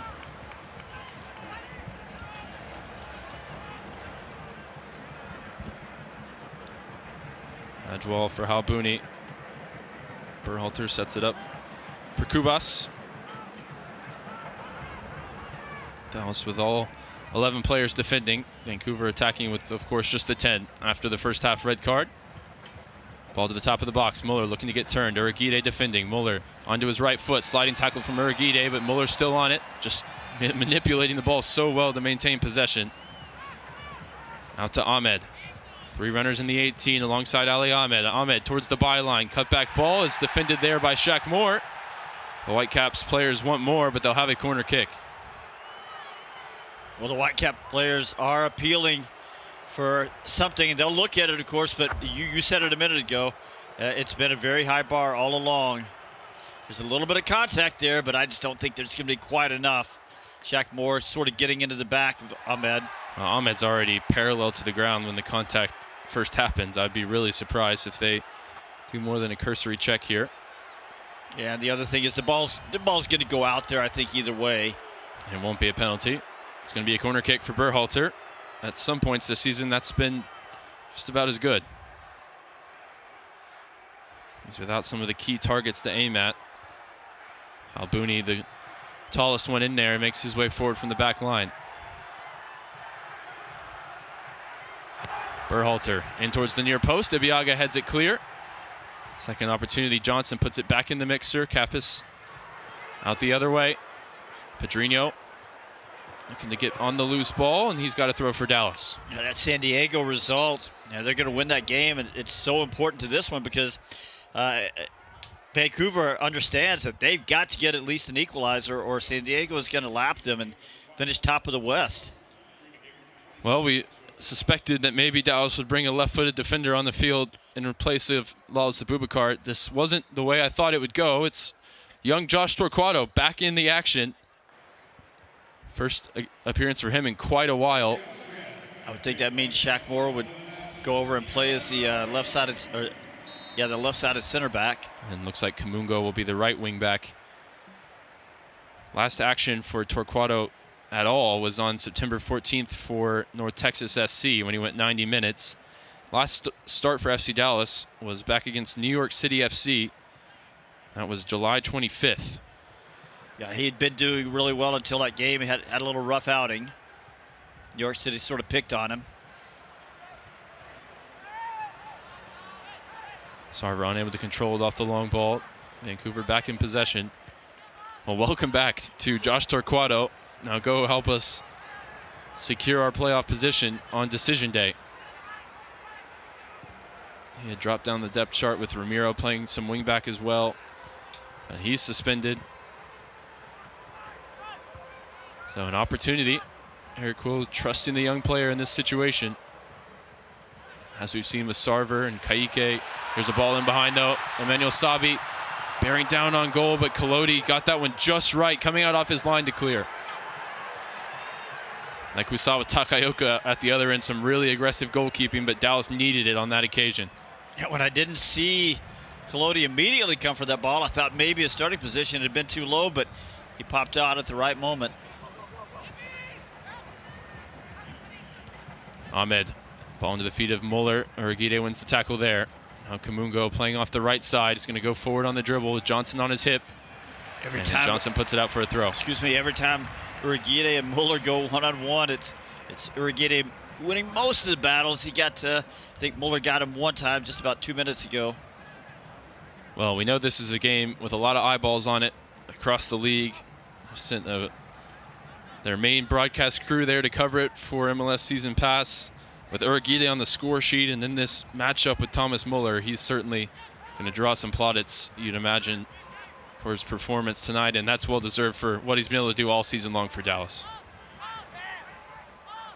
Dallas putting the pressure higher up the field. It's going to be a Vancouver throw, but deep in their own defensive third.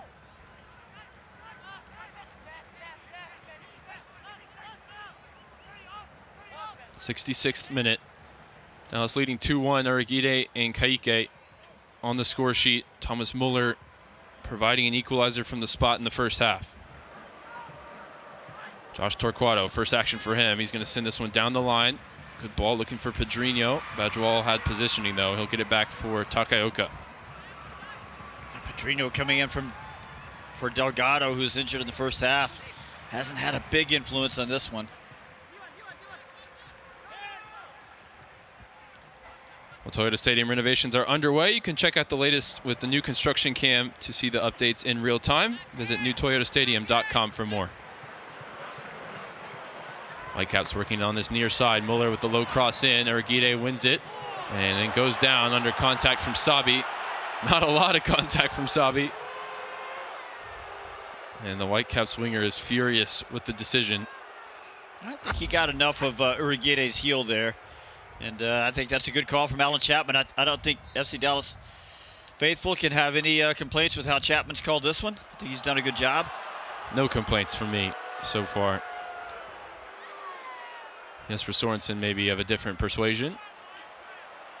Deep in conversation with his coaching staff right now. Long ball flicked on by Kappas. It's in behind for Pedrinho. First touch, sets himself centrally. Sarver leaves it for Bernie Kamungo on the right side. Here's Bernie Kamungo to his right foot, looking to get to the byline. Nearly kept it in play, but just ran out of room. With Badwal providing resistance. And there's the struggle of Bernard Kamungo playing wingback on the right side. He just didn't trust the right foot there. I thought he was having a pretty good game on the left side tonight, continuing what we've seen over the last few weeks.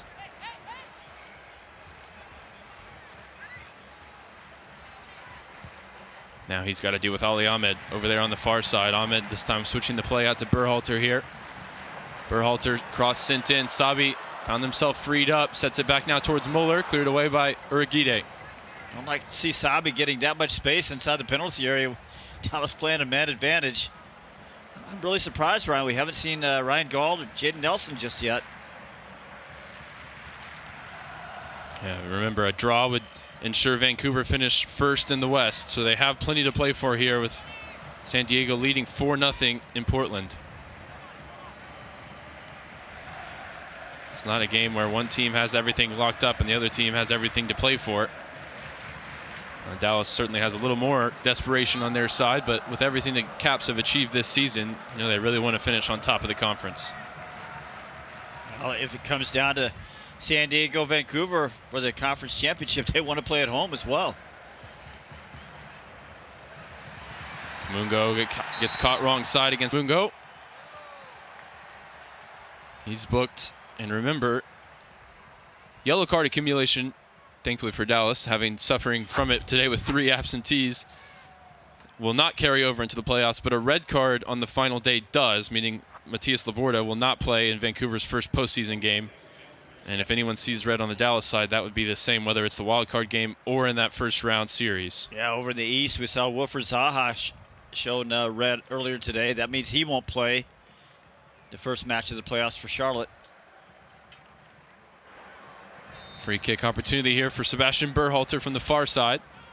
Dallas set their line on top of the 18-yard box. Whipped in towards Michael Collodi, who makes the easy catch there through traffic. Collodi's done nothing wrong tonight. Helping to justify Eric Quill's decision to go with him over the quite a bit more experienced Martin Paz. Dallas working it out the left side, and Josh Torquato wins a foul there from Emmanuel Sabi. You remember when Torquato was getting those starts consecutively back in the summer? That was something he did really well. This is his 5th appearance on the year, 3 from the start. Dallas thought they should have had a throw, but it's going to go the other way instead. Still in the Vancouver half, Kubas turning. Julio nearby, unable to dispossess the Paraguayan. Now out to the far side, Ali Ahmed. If he can keep it in play, he does. Kamungo defending. Ali Ahmed goes down. And referee waves him up. And Ali Ahmed sprints towards the referee and protests. Muller as well right there. Oh, boy, they just caught a break. Because I think there was some contact there. Ali Ahmed, Bernie Kamungo. I think Alan Chapman understands that if he calls a foul there, he's got to show a yellow card. Jesper Sorensen beside himself as another change is coming for Vancouver. We'll get to that on the other side of this update from Sam. Thank you, Ryan. 74th minute, San Jose has leveled with Austin 1-1. Joseph Martinez scores there, the former league MVP. That currently does not affect the playoff race, though if San Jose pulls ahead, that could change some things, Ryan. Well, speaking of Ryan Alumi is on for Vancouver. Again, entering to see no Ryan Gauld. Another young player off the bench for the Caps. Here in the 72nd minute. Those score lines from across the league. I mean, Dallas is not currently one goal conceded away from missing the playoffs, but they're starting to get a little scarier with LAFC and Colorado tied up. San Jose tied up with Austin as well. There will be more goals. There will be. You heard it here first. Maybe not in this one, but somewhere. I would appreciate no more goals in this game. That would be nice. We'll see how Alumi figures into things here. Looks like he's playing up front as a number 9. As Vancouver get a little more desperate, throwing numbers forward. He started for them when they were short of bodies over the international break last week. Muller looking for the ball forward. Kamungo again defending from the wrong side and commits the foul. I think the offside flag should have gone up there against the Caps player, but I don't know what's going on in the Bay Area, but San Jose has just scored again. Well, that makes things a little scarier. That means Dallas cannot lose tonight's game. It means Bernie Kamungo's got to stop fouling over there too. He's got to do that no matter what. 100%. And the Caps wanted to go quickly. Ball's in the net, but referee does not allow it, and Berhalter's going to have to retake the free kick.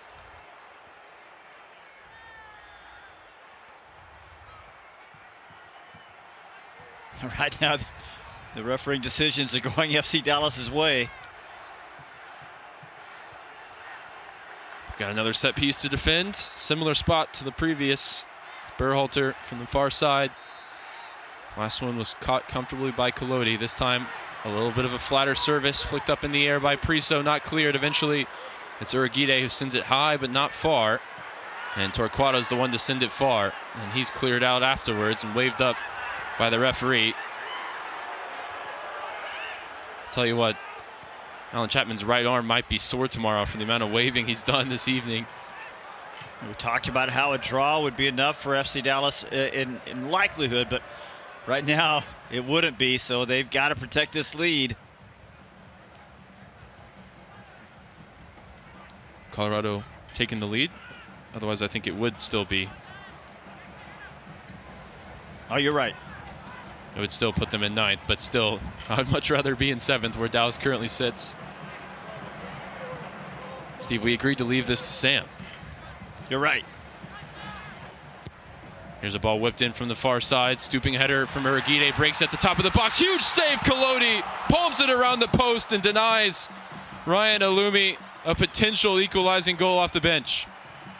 Mark it down, 76th minute, because that was a terrific save. An important save and a great one, as he had to go down quick to his left, all the way down on the ground to keep that one out of that lower corner. Set piece opportunities piling up for Vancouver. Berhalter will take it from the near side. Left arm raised, outswinging service, headed away by Ibiaga. Retrieved by Badjwal. Now back out to Berhalter. His cross blocked up in the air by Julio. It's headed out for a corner. Julio is called for a foul here. Not sure how much he knew about it, but he's another one with a yellow card that's committed the foul. Those are starting to stack up. Getting another look at that shot.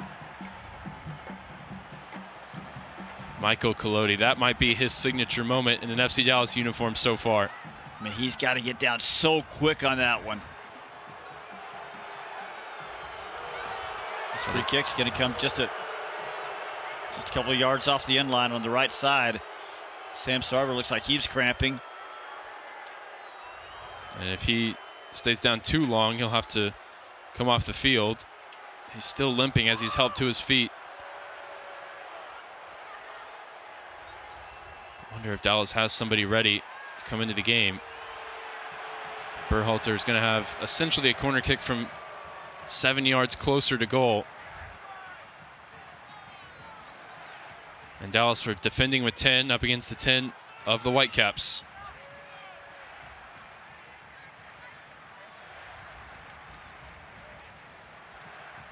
Sarver is usually the man at the top of the box, so not completely crucial to the set piece defending here. But he's off the field as Berhalter lines this one up.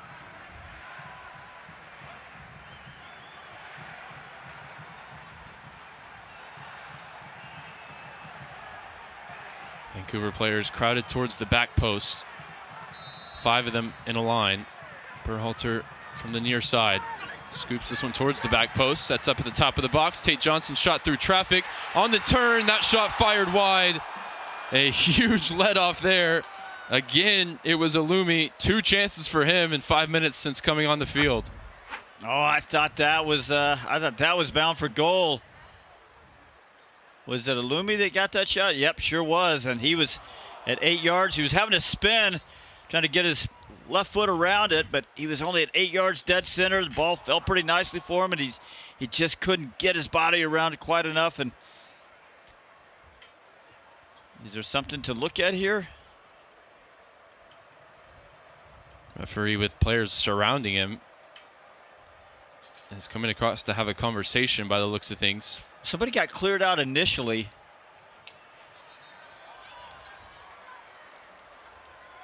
I don't think this is a VAR review. I think you're right. It's going to be a stop for a substitution as Nolan Norris comes into the game for Bernard Kamungo. Paxton Pomykal is in for Kaique, and Diego Garcia, I believe, is going to be the one to replace Sam Sarver. Well, that's a lot of changes in there. And Paxton, senior amongst those, at the ripe old age of 25. Nolan Norris back from the U20 World Cup. Diego Garcia back from U19 men's national team duty. Second MLS appearance for him.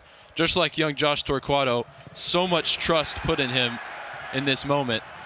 Well, they've all got to understand what this game is now. It's just going to be 10 minutes of tactics-free zone and chaos and all of that. Well, good first moment there from Garcia. Turns out of pressure and finds Josh Torquato. Here's Paxton Pomykal over to Julio. Pomykal goes down. Referee waves him up. Welcome to the second half, the Royal Rumble. Norris trying to clear his lines, has it blocked out for a Dallas throw by Alumi. 80th minute now. And Steve, if you want to try and describe to the listeners how Dallas lines up with all the changes. And I will do that as soon as I figure it out. I'm looking right now. It looks like Nolan Norris has gone in at the left center back spot. Torquato still at the left wing back. Pedrinho looks like he's joined the front line with Julio. Yeah, I wonder if that's just a temporary thing, as those front three tend to be a little fluid. Shackmore still out on the right with Ibiaga and Urguide as center backs. Garcia supporting the front line. And Kappas, the fulcrum of the team, still in the middle of the field. Yeah, it looks like Paxton Pomykal was like for like with Kaike. Turned pass there by Halbuni, who finds Thomas Muller now dropping off the front line. Gets it wide for Ali Ahmed. Tate Johnson makes the run beyond him. Ahmed, corner of the 18, rolls into the box for Alumi. Alumi looking for a lane to shoot, bounces back to him, and eventually Garcia sends it clear. And he finds Anderson Julio with the long ball. Now Julio on the turn, trying to find Pedrinho, and gives up possession. Julio hasn't been much of a factor this half. Pomykal a little late to the tackle there against Berhalter, who finds Muller. Berhalter swings the cross in. Collodi thought about coming for it, but instead left it to bounce behind for a goal kick. I don't think that's exactly the way he planned it, but it worked out okay for FC Dallas. And now it will be Ryan Gauld entering the game. And what a man to turn to. MVP candidate a year ago. He'll replace Ali Ahmed. I think Ahmed was tiring a little bit. He hasn't been quite as effective the last 10 minutes, but now you get to deal with Ryan Gauld, and not only speed and creativity, but a lot of industry from him as well. It's kind of the full package that way. The other change, another attacking one. Kenji Cabrera is on for Tate Johnson. A Peruvian forward that they picked up halfway through this season. Urguide unable to clear his line. Straight into the action here. Cabrera loses out to Ibiaga. Dropped off for Collodi to Sinclair. Interesting, no Jaden Nelson. I believe that's the final changes for Vancouver. There's a ball down the line. Ralph Priso making his way forward up the left side. Low cross is blocked out by Ibiaga. Kept in play by Ryan Gauld out there on the far side. Whipped in, flicked along at the near post, hits the crossbar and goes over.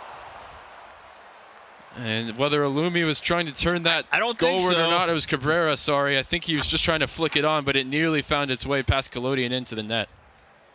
Yeah, I totally agree. I think he's just trying to get something on it, and it just almost turns into the most improbable goal. And if it dropped under the crossbar, Collodi wasn't going to get there. He was not going to get there. He was going to watch it. Well, we mentioned Vancouver's last game on the road at Orlando. They piled the pressure on late and eventually found the winning goal with Thomas Muller. Dallas just needs to use the man advantage to try and avoid that exact scenario here. But not much possession over the last 20 minutes or so. No real threat at all on goal, but then again, they don't really need threat on goal. They just need to hold the lead. They're doing okay at it right now. As it stands, Vancouver in second, Dallas in seventh, and we'd see him again in a week. I mean, Dallas was in 13th place just about 2.5 months ago. What a story that would be if they finished 7th. Priso finds a teammate in the middle of the field. It's Halbuni. Back out to Priso, down the line, looking for Cabrera. Lively since coming on just about a minute or so ago. Finds Thomas Muller. Muller puts it out off Diego Garcia. Out for a Vancouver throw. 6+ stoppage time to go. This game's all across the Western Conference starting to come to a close. Here's a ball into the 18. Gauld looking to set it up for a teammate. Flicked off of Norris. Recovered by Gauld. Cabrera on the far side. Set back for Priso. Top of the box, Muller. First time ball finds Gauld. Norris, huge sliding tackle to get it clear. That was a big tackle. But this relentless pressure for Vancouver continues. Cabrera digs out across towards the back post. Urguide up into the air. Pomykal flicks it away. Muller, shot from distance, saved again by Collodi. And he'll cover this one up to give us time to hear from Sam Hale. It's a goal for Colorado Rapids, 2-1 in the 87th minute. Darren Yappy puts the Rapids ahead of LAFC. As that stands, that moves Colorado up to 10th on 43 points. San Jose moves down a spot on 41. but that could change things, assuming Salt Lake does not hold their 2-1 lead on St. Louis, Ryan. And Sam, just to be clear, if Dallas concedes a goal now, they would be out. That is correct. They'd be on 42, which would put them below the playoff line. 7th or out. Those are the 2 outcomes right now for FC Dallas. Right now, it could change. 7th or out. How about that? Collodi sends it down the field, flicked on by Pomykal. Breaks for Pedrinho in the center circle. Pedrinho sees Shaq Moore with space. It's deflected up in the air. Still breaks for Shaq Moore. And he'll just turn and find Garcia. First time ball back to Ibeagha. Biggest minutes of the season without a doubt now. And Dallas doing it without so many key contributors. Here's Pedrinho. Left-footed ball, switching the play out to Josh Torquato. Torquato, 1v1 here with Berhalter. Chops it onto his left foot, sets it back. Pomykal through traffic right at Takaoka. Looking for the dagger there. I mean, Dallas just put together 7 passes, and that's got to be the first time they've done that in 20 minutes. Vancouver will look to respond. Muller ahead to Gauld. A dangerous duo, starting to get to know each other. Cabrera, ball through the middle. Alumi cuts it back, looking for Muller. Well read there by Diego Garcia. Now Ibeagha just puts it out in front of Pedrinho to go and chase. Berhalter over to defend. He looks exhausted. He's had a lot of touches on the ball tonight. And Kappas is cramping as well in the middle of the field for Dallas, which is not good, considering I believe Dallas has also used all 5 changes. Well, 3 minutes plus stoppage, and you would anticipate with all the changes, not a lot of time, but some. 3-4 minutes. I hope you're right. I was going to say 5. We saw 6 in the first half with the VAR check and the red card. Yeah. Vancouver will have a throw here deep in their own territory on the near side. Pedrinho and Julio offering to press. They go back to Takaoka. Cool trying to get his team up, but if you're Kappas and everybody else around him, you don't really want to go up because you know you're going to have to run all the way back. There's a pass to the middle of the field that Kappas would have intercepted, but it's Norris comes clattering through with a sliding tackle. He got a foot on the ball, but it breaks for Ryan Gauld. Ryan Gauld out to Berhalter on the near side, closed down by Torquato, who goes to ground and got a piece of the cross to allow Uriguide to clear at the near post. Now Pedrinho just juggling it to try and keep possession. Sam's got another important update for you.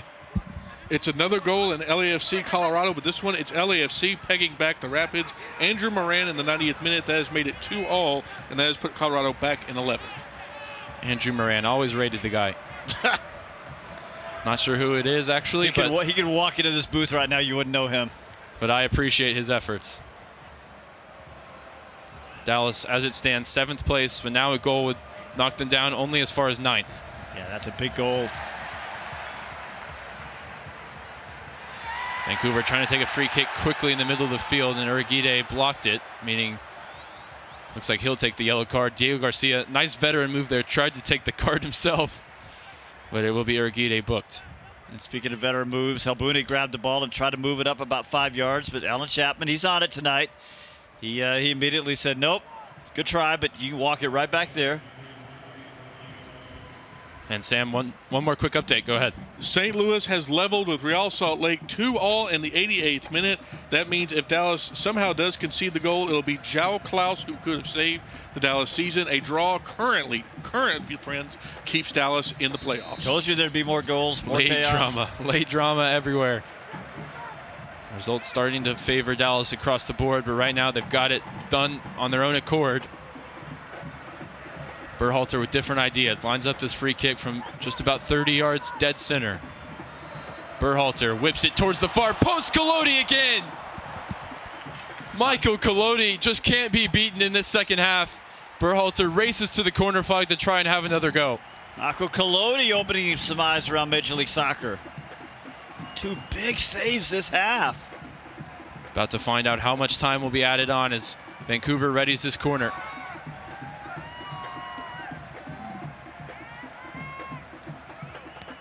And swinger from Berhalter. Collodi again. He's just so dialed in right now. He makes the catch through traffic, and he'll cover it up.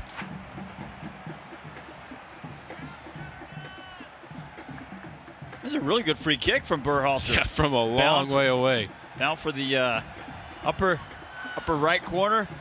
Colodi's right corner. Everywhere. We're in the 90th minute. Everywhere we're in stoppage time. In Vancouver, we're going to play 5 more minutes between Dallas and avoiding the wild card game altogether. The crowd behind the Whitecaps looking for an equalizer to finish first in the West.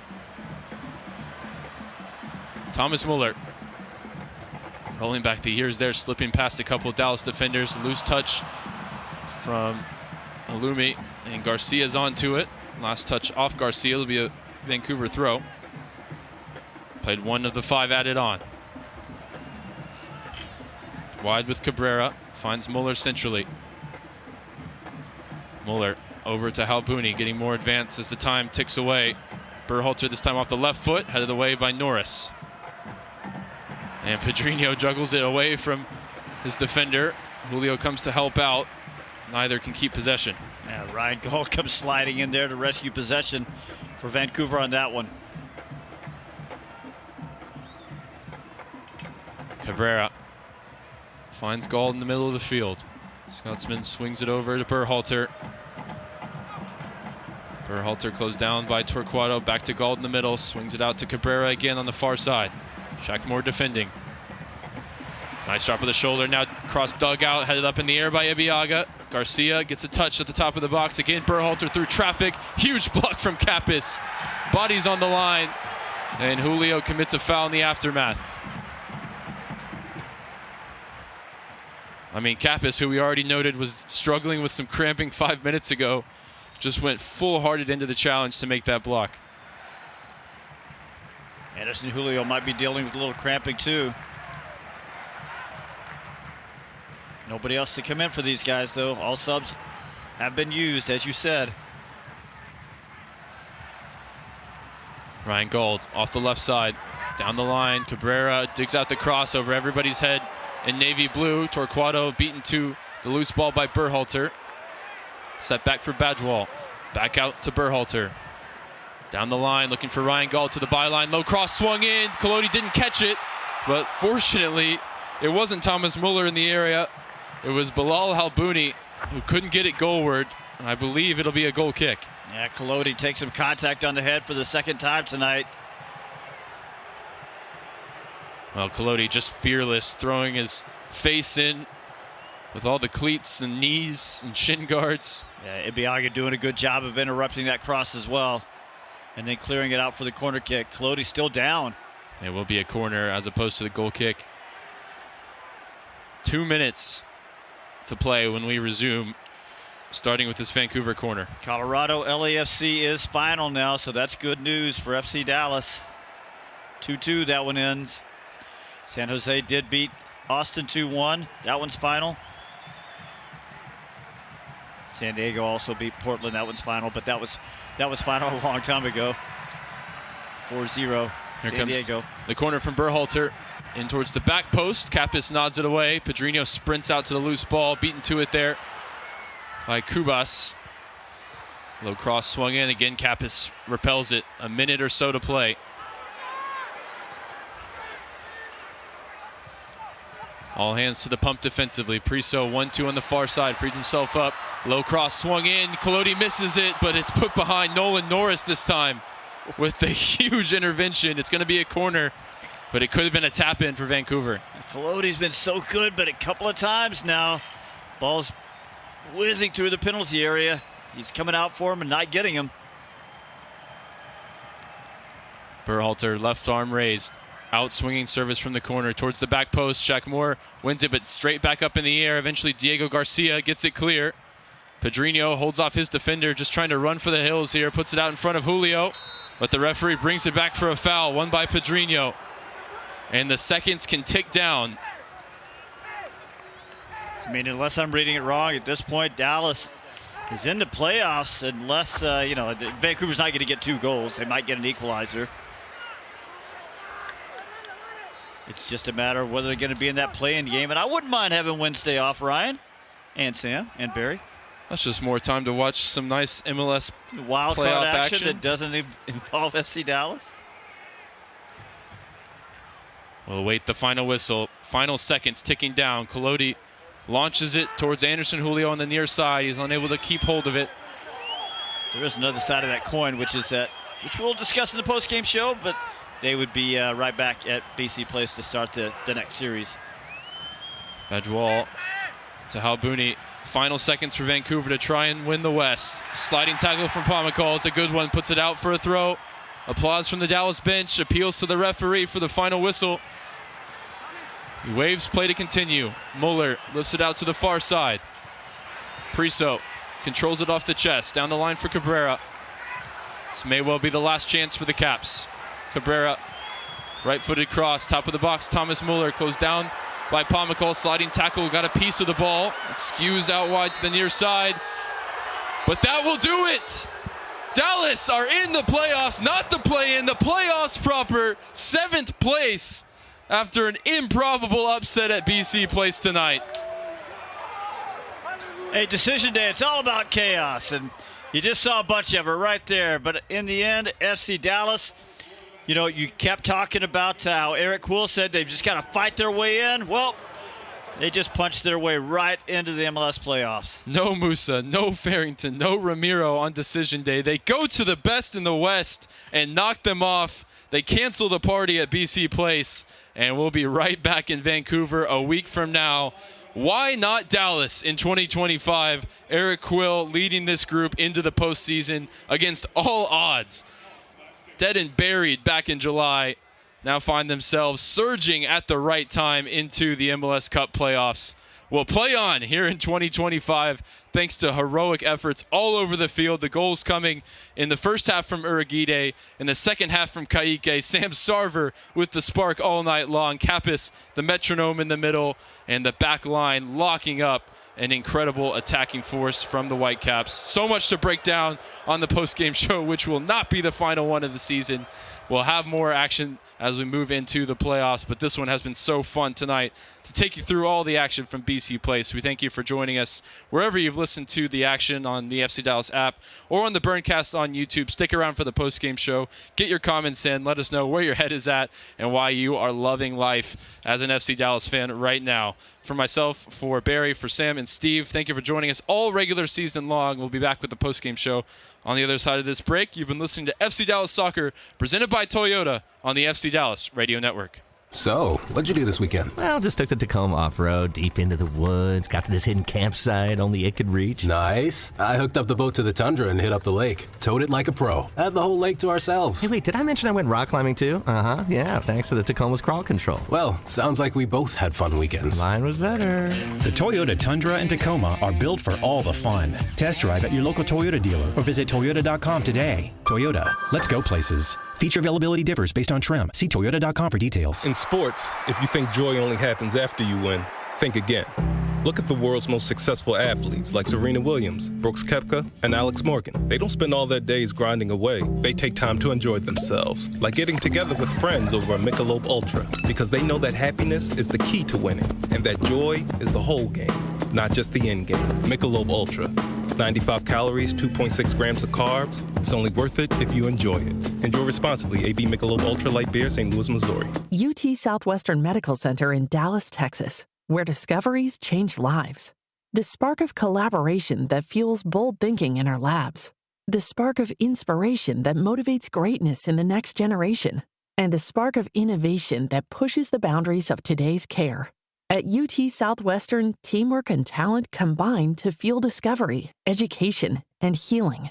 UT Southwestern, the future of medicine sparks here. Hi everyone, it's Bernard Kamungo. You are listening to FC Dallas Soccer on the FC Dallas app. FC Dallas is in the 2025 MLS Cup playoffs. Not play-in, ladies and gentlemen, playoffs. Hello, everybody. It is the FC Dallas postgame show brought to you by your local Toyota dealer, Toyota. Let's go places. Also brought to you by UMB Bank. See how UMB can help you achieve your business goals. I am your host, Sam Hale. After FC Dallas on Decision Day goes to BC Place and takes a 2-1 victory over the Vancouver Whitecaps, that, along with other results elsewhere, including thanks San Diego FC for a 4-0 blasting of Portland, that puts Dallas in 7th place, which means when the first round starts next week, Dallas will be right back in Vancouver, which I'm sure we'll talk about among many, many other things, as this is easily the highlight of FC Dallas' season here in 2025. But let's start with the post-game highlights. It started for Dallas in the 11th minute when they caught a big break. Matias Laborda denied Sam Sarver what would have been a very nice goal for his first MLS.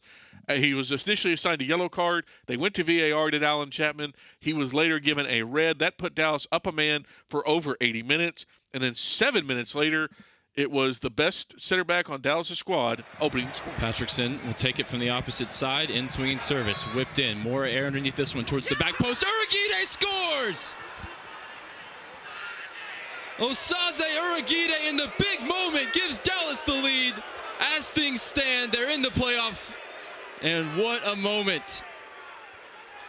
Patrickson to Osaze for 1-0. Urguide's second goal of the MLS season made it 1-0 Dallas in the 18th minute. And then 10 minutes later, after Lalo Abubakar committed a foul in the box, it was German legend Thomas Muller stepping to the spot. He puts in the Vancouver goal in the 28th minute. That made it 1-1, which carried to halftime. But then literally 2 minutes after the second half began, it was the pit bull giving Dallas the lead. Kappas knocks it back for Ibiaga. Down the line for Shaq Moore. Some space for him. Low cross sent in towards the middle. Sarv returning, sets it up. Shot from Kaique, scores! And Dallas regained the lead, looking to avoid the wild card round altogether, take their fate in their own hands. Straight out of the locker room, they lead 2-1. Kaique's goal made it 2-1 FC Dallas in the 47th minute, and they would stick there for the rest of the game. FC Dallas wins 2-1, and they secure their place in the 2025 MLS Cup playoffs against Vancouver Whitecaps. Let's get you tonight's post-game stats, which are brought to you by UMB Bank.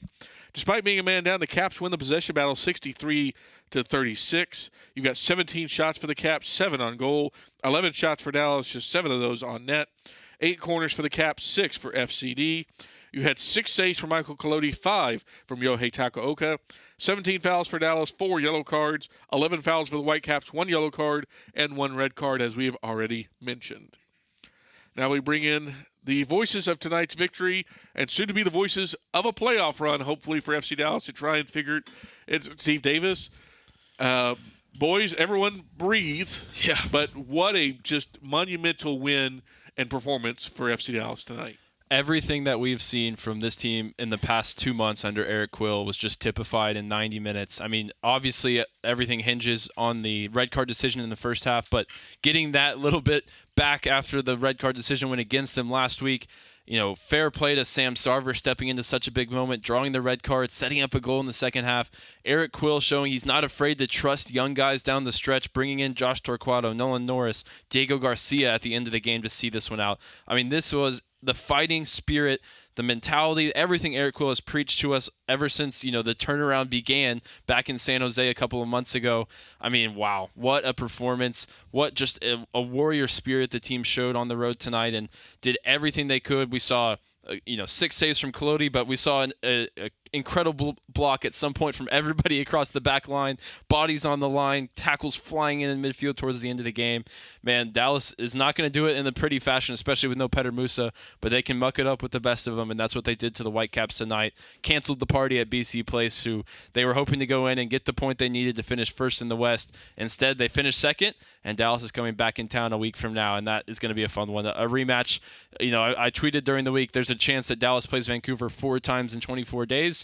And assuming the series goes to 3 games, that's where we're headed now. Around late July, after FC Dallas lost that home game to NYC, Eric Quill told us out there, we're just going to see if we have the character to fight our way in. Well, here's your answer. They are in. And not only are they in, they avoided the wild card. So obviously We can talk about tactics, we can talk about personnel, but you cannot question the character of the team, having come from, I mentioned a while ago, it was about 3 months ago, they were in 13th place. So they fought their way into that playoff, or into the playoff conversation. Then they fought their way into playoff position. And tonight, they really finished the job. We do have to add the caveat that they played a lot of this match a man up. But it's a very good Vancouver team. And by the way, it was Sam Sarver that forced that red card. So give Dallas some credit there. So, boys, the advantage of what they did tonight, the advantage of not playing in that play-in game, because if they had not been able to get this result, if they're in that play-in game, okay, well, they're in the playoffs, and that's great. That's that's progress from last year. But then they have to turn right around and play on Wednesday. Then they would have to turn right around after that and play on the weekend. That's tough. So by doing this, maybe we should just take a quick moment to tell you, sort of set up the Western Conference playoffs now. San Diego, by Vancouver not winning tonight, by them winning, they claim top spot in the West. They're going to play the winner of the play-in game, which is Portland and Real Salt Lake. Vancouver will have the home field advantage in the best of three. The next series after the play-in will be best of three. Vancouver playing FC Dallas. LAFC will have home field advantage, hosting potentially 2 matches against Austin, and Minnesota will have home field advantage against Seattle. And the big thing here is, even if you had drawn, you were still guaranteed. But like you said, not only are you in the play-in game, you're traveling to Portland the way things would have broken out, and that's. There's no guarantees when you go to Providence Park if you're FC Dallas or really anybody. I mean, granted, San Diego won 4-0 there tonight, but that's a different story entirely. But I think, the biggest takeaway from this, and I think everyone's going to agree, but there was no passengers tonight for FC Dallas. If you were on the field tonight at some point, you earned a part of this victory. Everyone worked, everybody roped, everybody rode tonight, and it's just – I think it does really embody what Quill wants, and it gives you not just confidence, going forward for the immediacy, but that they got the guy whose culture is really just imbued in this club, and it gives you, not just hope for the playoffs, because who knows what happens in the playoffs, but like as we look towards 2026, you feel really, really good about where this team is. How about this? 21 points at home this season. 22 points on the road. They had more road points than home points after, years of being really impotent away from home under multiple different managers. 5 wins on the road, making it 5 wins with 8 draws away from home. I mean, they were so good away. And that, look, they're going to go on the road if they're going to make a run in the playoffs. They're going to have to do 2 out of 3 would be at Vancouver, and they're going to have to go on the road every round after that, most likely, as the 7th seed, unless the wild card team goes on a crazy run. They're going to be road warriors. We saw the New York Red Bulls do it last year, all the way to MLS Cup. And with the way Dallas has fought on the road, the moment that they're in right now, getting a motivated Petter Musa and Logan Farrington back in the lineup, Ramiro as well. Mm-hmm. I mean, they have such potential in this playoff run because they've shown us that they can win on the road, and that's what's going to be required. Well, another week of training and hopefully good health for Paxton Pomykal and Sebastian Lletget, so they become a little bit more of options.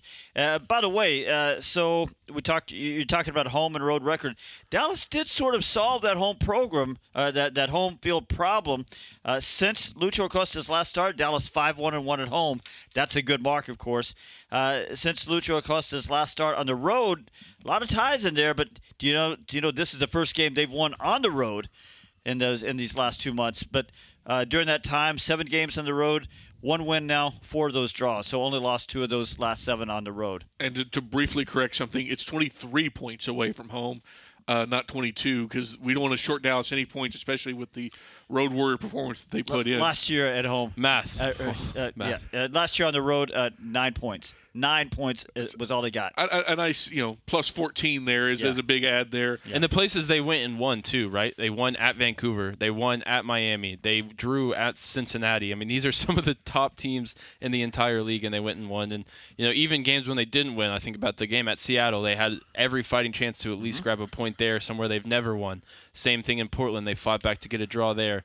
I mean, the moment that this team is in right now, and also the form they've shown on the road all year long, it's they've got a chance in any game the rest of the way. And I would argue one of the biggest reasons that they won tonight, and the biggest reason they might win in this playoff run, is the guy between the sticks. We talked in the pregame about, hey, should they have played Martin Paz? It ended up being Michael Colodi. Eric Quill said he didn't want to disrupt anything, that everything was working.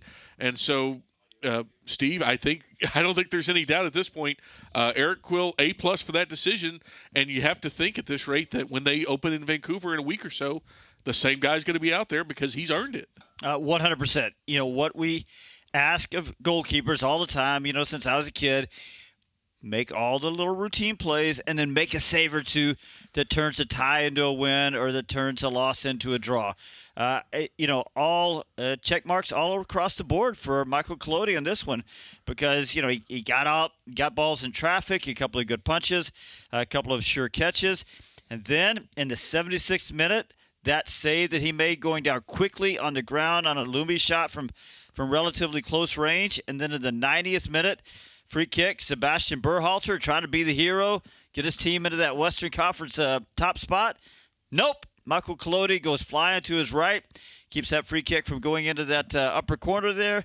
I mean, two really big, important saves. Really good saves, but important saves as well for Michael Colodi. And, you're absolutely right. I don't see any way now that Eric Quill will go back to Martin Paz, even though Paz has a lot more experience. But we talked about how Colodi at every instance has shown that he handles pressure very well. That goes all the way back to last year, the North Texas SC playoff run, and winning the final there where Colodi had a big match. So good match. He's just impervious to pressure, it looks like. Yeah, we've got Edwin Pintor, FC Dallas PR, on the ground with Michael Colodi. We should have that audio from the Dallas goalkeeper soon. So stay tuned for that if you're listening right now live. And, he goes from winning MLS Next Pro Keeper of the Year to winning a title in North Texas. Now he's leading the first team to a playoff squad. Like, it's hard to overstate, like, in a season of surprises in many ways. You could argue Michael Colodi's might be the biggest of them all. And, yeah, that especially in the 76th minute, that might have been the save that kept Dallas' season alive. And if we're speaking about players from North Texas who really contributed tonight, man, Sam Sarver gets his first MLS start, and, he didn't score, but he draws the red card in the end.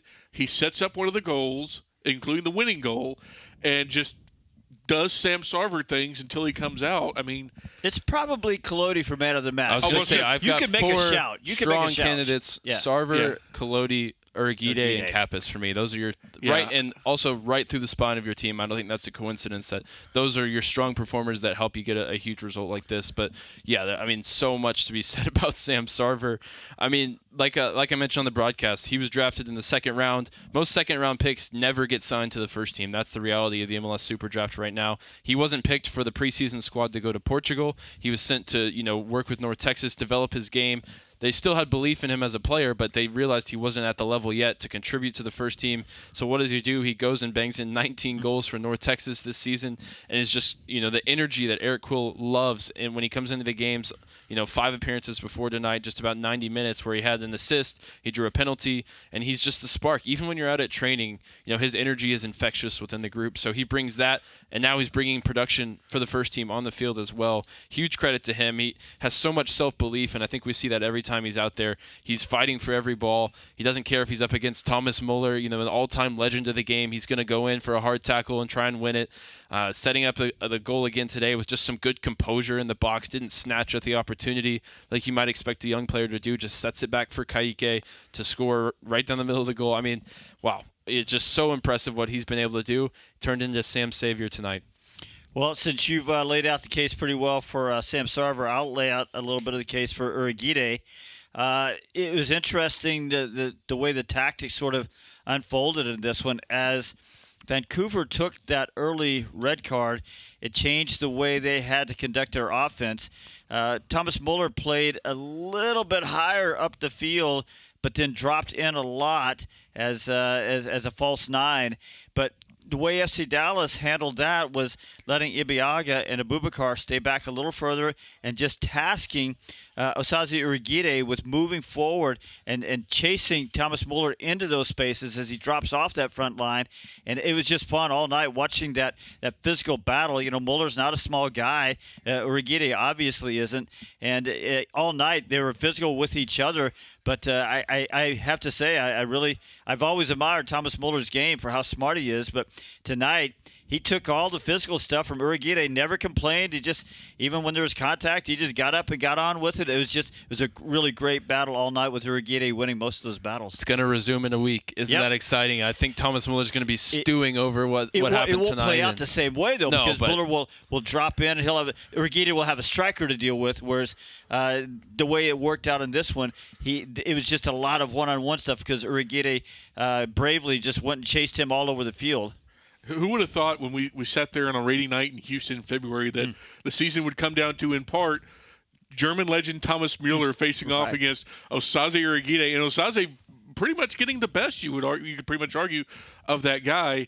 I'll take the last gentleman here before we get to our post-game audio here. Christian Kappas is an incredible player for this team, and every time he goes out there, the word I think of is consistency, because he's always seemingly in the right place. If there is a mistake to make, he's one of the first to clean it up. I mean, I don't have the actual numbers tonight, but the dude was just everywhere. Even when he's cramping at the end of the game, Dallas has no subs. He's just throwing himself right into the eye of the storm. I mean, if there's if Uriguite is like the captain of what Eric Quill wants, man, the vice captain is easily Christian Kappas there. Well, I've got the numbers for you. 56 touches, 26 of 33 on his passing, which is good. A couple of dribble attempts, 1 of 4 on his crosses. Didn't hit the long balls that well tonight, 0 of 3 on those, but a bunch of defensive contributions, including 1 tackle, 2 blocks, 6 clearances, 4 headed clearance, and 6 recoveries. I'll tell you, he added 2 things to his game tonight that we haven't seen, I don't think, at least en masse since he arrived back in Dallas. He took set pieces, and he took them at a really high level, free kicks, corner kicks, with the left foot giving Dallas that option on the oton side. It's usually Patrickson both sides, but giving them an option to have an in-swinger. Kappas had that.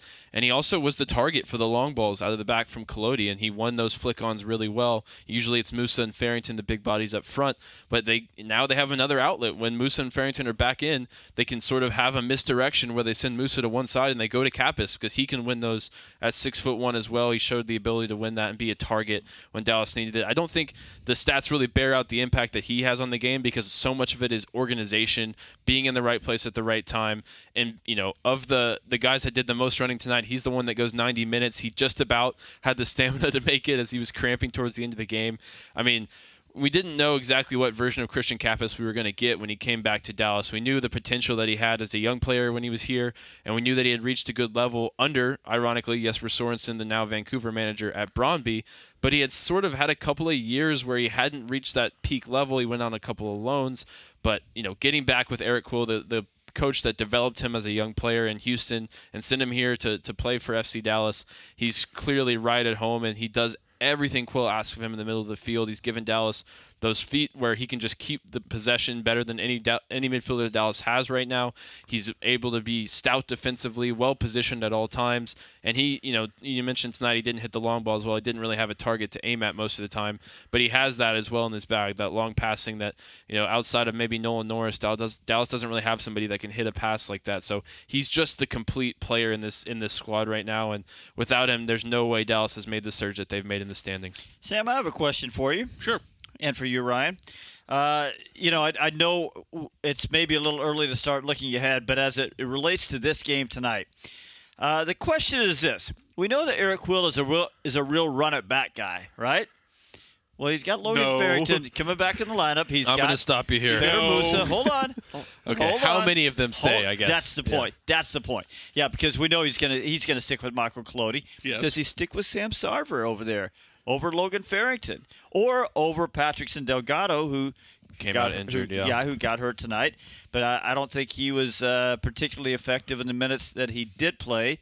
So, no, I don't think we're going to see Anderson Julio at striker. But, do we see Sarver out there? We see Petar Musa for sure. I think that one's written in pen already. It's in Sharpie on the team sheet for next week. But I think there's going to be an argument to be had between Sarver and Julio. So tonight, Sarver playing in his more natural position was more impactful. You could argue that maybe Julio playing off of Musa is more effective. But so far, Sarver's been nothing but productive. And he's going to be right there. If he doesn't make the start, he's clearly going to have a part to play off the bench. I wouldn't be surprised, though, to see him in the lineup next week the way he's been playing. I mean, I got to say, I'm very curious what Petter Musa, Logan Farrington, and Sam Sarver looks like, especially when you consider that we know Vancouver, at least for the first game, will be down Matias Laborda because he, with his red card, he'll be out for that first game back at BC Place. That is a curious answer, and I'm sure Eric Quill's going to have those guys on the training field trying to figure it out. He'll be really happy as well to have a whole week on the training ground because, just to take you behind the curtain, the plan would have been if Dallas is on the road in the wild card game, they go from Vancouver to Salt Lake, back to Vancouver. Never come home, never have the opportunity to sleep in your own bed. And, even if Dallas makes their way through the play-in game that way, they just don't set themselves up for success on the road in that first game against Vancouver, who would have, in that scenario, be first in the West and been riding high. Now they give themselves a fighter's chance, absolutely, getting Petter Musa back in particular, the focal point of the attack. And that also means that the game is going to look very different, which I think it plays in the Dallas's hands as well, that they can game plan a little bit for what they saw from Dallas tonight, but it's going to be so different with Petter Musa leading the line next week. Hey, by the way, we keep talking about that first game in this best-of-3 series. It's going to be up in Vancouver, but I know it seems obvious, but don't forget, now there's a home game to be played in Dallas. And, Ryan, I believe you guys have already started selling tickets for that one, haven't you? Yeah, FCDallasTickets.com for that one. And shout out to Luke, who's asking, will Dallas have a home playoff game? They will, now that they're for sure in that first round. It's a best-of-3 series. You have to win 2 games. They go straight to penalties if they end tied. So Dallas will be on the road sometime around next weekend. The dates aren't confirmed yet in Vancouver. And then the following week, they'll be back here at Toyota Stadium. It feels good to say, man. It feels good that there's going to be at least one more home game at Toyota Stadium in 2025. Yeah. And let's hear from one of the guys that was the architect of that, as our own Edwin Pintor talked with Michael Colodi, tonight's man of the match. After a year hiatus, FC Dallas qualified to the playoffs, 7th seed. What are your thoughts after this tough game right here? 7th. Finish 7th? 7th. Eric. Perfect. I mean, it's a team effort from front to back, man. Everyone just working their tail off, and Vancouver's a great side, so it took a lot. It took all of us. It took 11, and the guys coming off the bench. So just super proud of the team, and we'll see them again in playoffs most likely. And then, God, I don't have any other. Just like instant reactions right now, just how the team feels after the beginning, the middle, and now the end. Talk to us about that process as you know. It's been a real long season. It's been ups and downs, personnel changes, new coach, some new staff members, but I mean, we find a way to get it done. I think that's something that a lot of us players take pride in, is finding ways to win, finding ways to make the playoffs, finding ways to avoid the wild card game, and finding ways to make a run at the cup. After a year hiatus, FC Dallas qualified. Thank you, Michael. Appreciate that. It sounds like, as Edwin actually informed Michael, that they didn't. He did. He didn't know they were in 7th. Which he was so locked in. There was no way they wanted to distract him in goal. No, definitely not. He knew they were in. Obviously, with the win, you were clearly in, but the 7th wasn't guaranteed. Shout out to San Diego for making that possible. And fair, he was the furthest away from the staff because Eric Quill had said, hey, we're going to keep an eye on things, but yeah, winning your in was important. And Colodi mentioned the subs. I appreciate Michael Colodi for giving me a transition, even though he didn't know it. Dallas uses their full complement tonight. One out of necessity, Pedrinho comes in for Patterson in the 35th. And then we see Josh Torquato come in the 65th. We see a triple sub, Paxton, Nolan, and Diego Garcia all in the 80th. And I got to say, I did not expect Diego Garcia coming in when you're up 2-1 and you're contending in a playoff match on the road. But credit to Eric Quill again. He's been good on subs this year, and when it mattered most, he got the answer right again. I mean, Sam, you're right, and yet we do have to say, and I keep sort of bringing this up that. Good, I guess, on Eric Quill, but he didn't have any options. I mean, that's it. You got 3 starters out. You got Inasali that hasn't played a minute this year, so he put the guys in that he had. But credit to the guys for getting the job done. Yeah, I mean, trusting young players. Like, I think Sam is right that it would have been easier to not do it and stick with the guys with some more experience on the field, even as they're tiring, and even as we see, Kamungo commit a couple of fouls on a yellow card. Boubacar had committed a couple of fouls on a yellow card. Julio the same way. So there's these things that he needed to react, and he reacted at the right time. And it was great to see Paxton at full Paxton just flying around. I think his timing maybe wasn't there yet, but the energy absolutely was, and just for his mobility to see him moving that well, and still had a couple of successful tackles in his time on the field. Norris with one huge intervention as the ball squirted across the goal line to put it behind for a corner. Josh Torquato, I mean, nobody expected him to come into this game at all, and credit to him. Just like we saw earlier in the season when his name was called, he was solid at the back, up against a U.S. international a lot of the times, and Sebastian Berhalter and Gauld popping out to that side as well. These young guys that, credit to Eric Quill for trusting them, but also huge credit to them for coming into the moment and living up to that moment. It's what we've seen all season long, maybe outside of 145 minutes for Josh Torquato against New York City. I can't think of another moment where a young player was called upon and didn't step up and rise to the occasion, and that is a huge credit to them and to the staff for keeping them prepared, keeping their development on track. And we have to be frank, the last couple of seasons we saw that development pipeline start to falter, and these guys would not have been trusted to come into moments like this. And Eric Quill has clearly shown that he's willing to go back to those roots of development, and there's no better way to develop than in these huge games of high consequence. And so that's what Garcia, Torquato, Norris, that's what they got tonight. Kaique, a young player, getting the goal as well. I mean, there's so much, not just for the now, but for the future, and that's really exciting. Well, I think one of the things that helps is that Eric Quill, a while back, stopped tinkering. He decided this is the formation they need. It started working. He is a run-it-back guy, so once they settled into this 5-2-3, what happens is a guy like Torquato can come in, and that's the position that he's played before, right? And so I think it really helps for these young guys' development if you can give them a role that they know, in a system that they know. Because let's face it, as Nico Estevez was dismissed last year, and even in his last year, he was experimenting, and then Peter Luxine comes in and he's changing formations. They're all just trying to figure out what works. Eric Quill this year, he's changing formations, trying to get Lucho Acosta to fit, and then it all sort of got stable after Acosta left. And that's what allows these young guys to come in and be a little bit more of what they can be, because it's a stable system. I want to go through a couple of the comments from the Burncast tonight. We had a great audience joining us in the chat. Shannon saying amazing congratulations to the team. Thank you for listening, Shannon. What a season. Literally came down to decision day. Throwback to 95 and the Burn. That was Jake. A throwback in a lot of ways. Dallas 95. Has gone down to the wire. Not quite 95, 96, maybe 97. But Jake, obviously a fan from the very beginning. Shout out to him. Blitz Boy saying Quill's such a great manager. It's incredible what he got out of tonight's squad. Love seeing the kids out there as well. Luke saying we will be fine. Will Dallas get any home playoff games? They will. S.O. Lee saying, let's go FC Dallas, incredible season. And Dennis McGowan of El Matador saying tailgate preparations are underway. I like the sound of that. So shout out to everybody for listening and getting involved in the chat. We'll be back for playoffs, so join us then as well. Hey, by the way, guys, I love Decision Day. I think it's terrific what Major League Soccer has done. And I think it's worth mentioning that Major League Soccer wasn't doing this until about 10 years ago. And I even then I remember I was writing for SI back then saying, why aren't they doing this? We see this in World Cup final group games. We see it in different competitions. Simultaneous kickoffs. It just works. It creates chaos. It creates drama. Creates theater. And I just love that they did it, and it made it a lot more exciting tonight. I mean, it's such a popular idea. Even Major League Baseball has taken it now, and they do it as well. And I do want to say before I've got another big question, but I do want to give a couple of shout outs to two heroes for Dallas tonight, not in Dallas uniforms. First off, Andre Stryer, thank you so much. We appreciate your contribution in helping put down Portland 4-0. And also thank you, João Klaus, for helping put Real Salt Lake to a draw, because without that draw, Dallas could have fallen out of the playoffs entirely. In fact, if they had given up the goal, they would have entirely.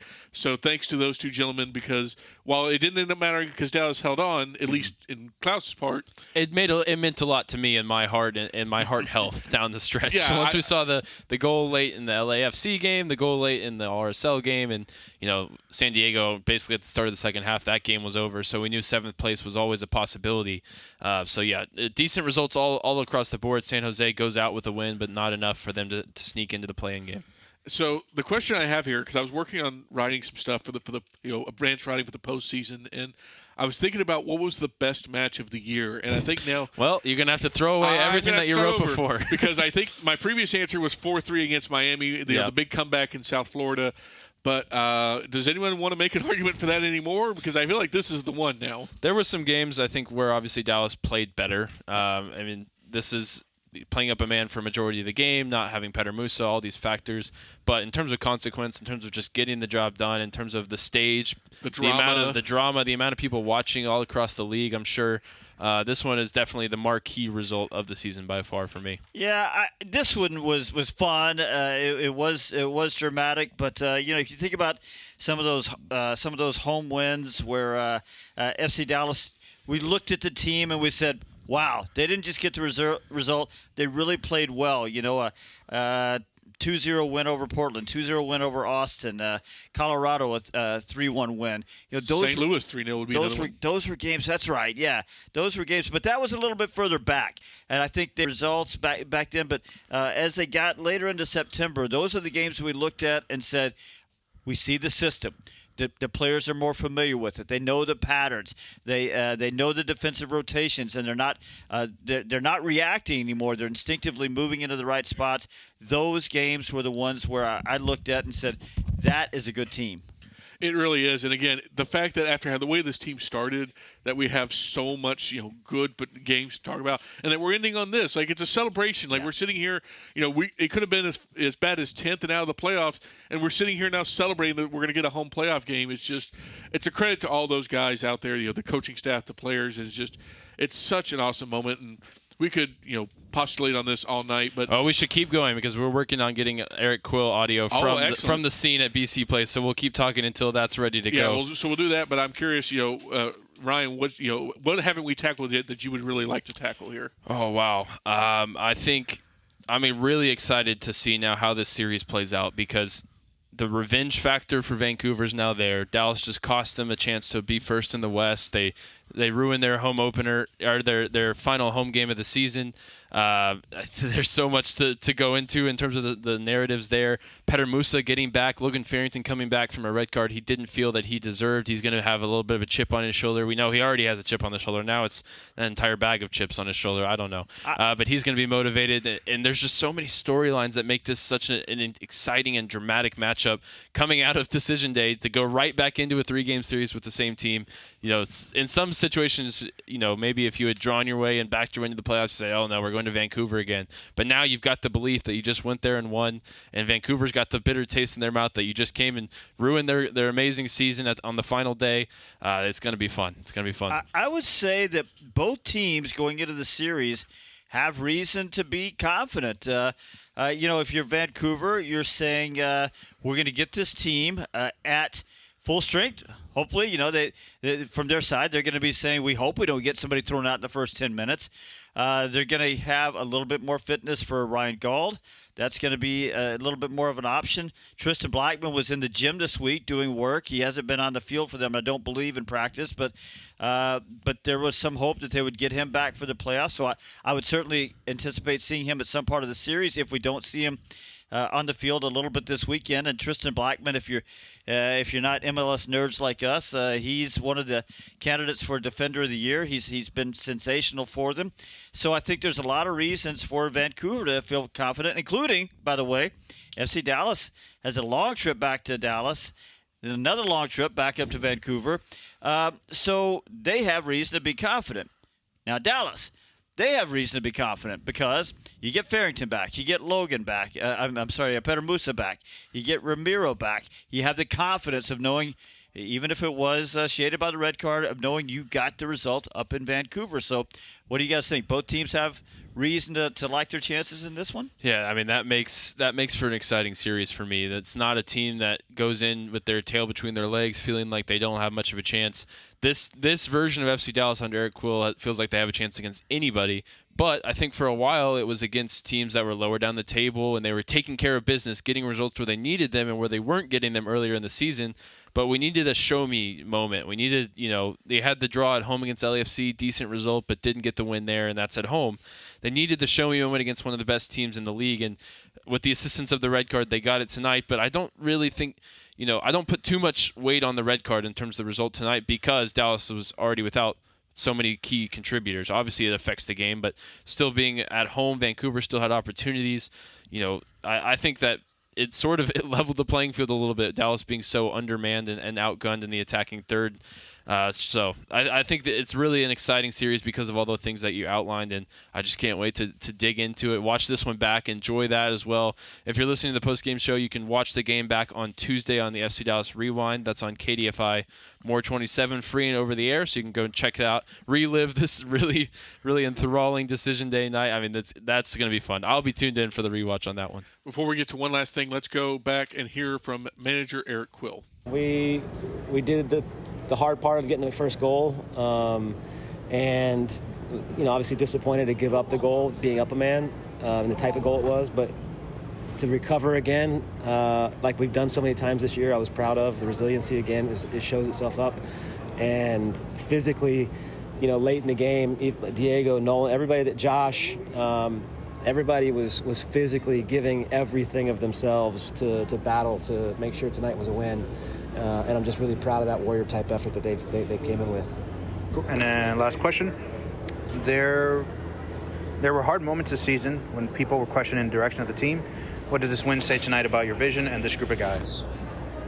It says, everybody that's been watching knows what they see is what they see. I don't need to I'm proud of who we've become, and I just think that the mentality of this group has grown tremendously from day one to what it is now, and stylistically we're growing, and we know who we are. There's no doubt about that, and I have to think that if you're an FC Dallas fan like I am as a coach, I'm really, really proud of who these guys are week to week. There's a consistency to us now, and we didn't have that at the beginning. We got consistency to us now, and I'm just so happy for these guys, and now it's about how far can we take this.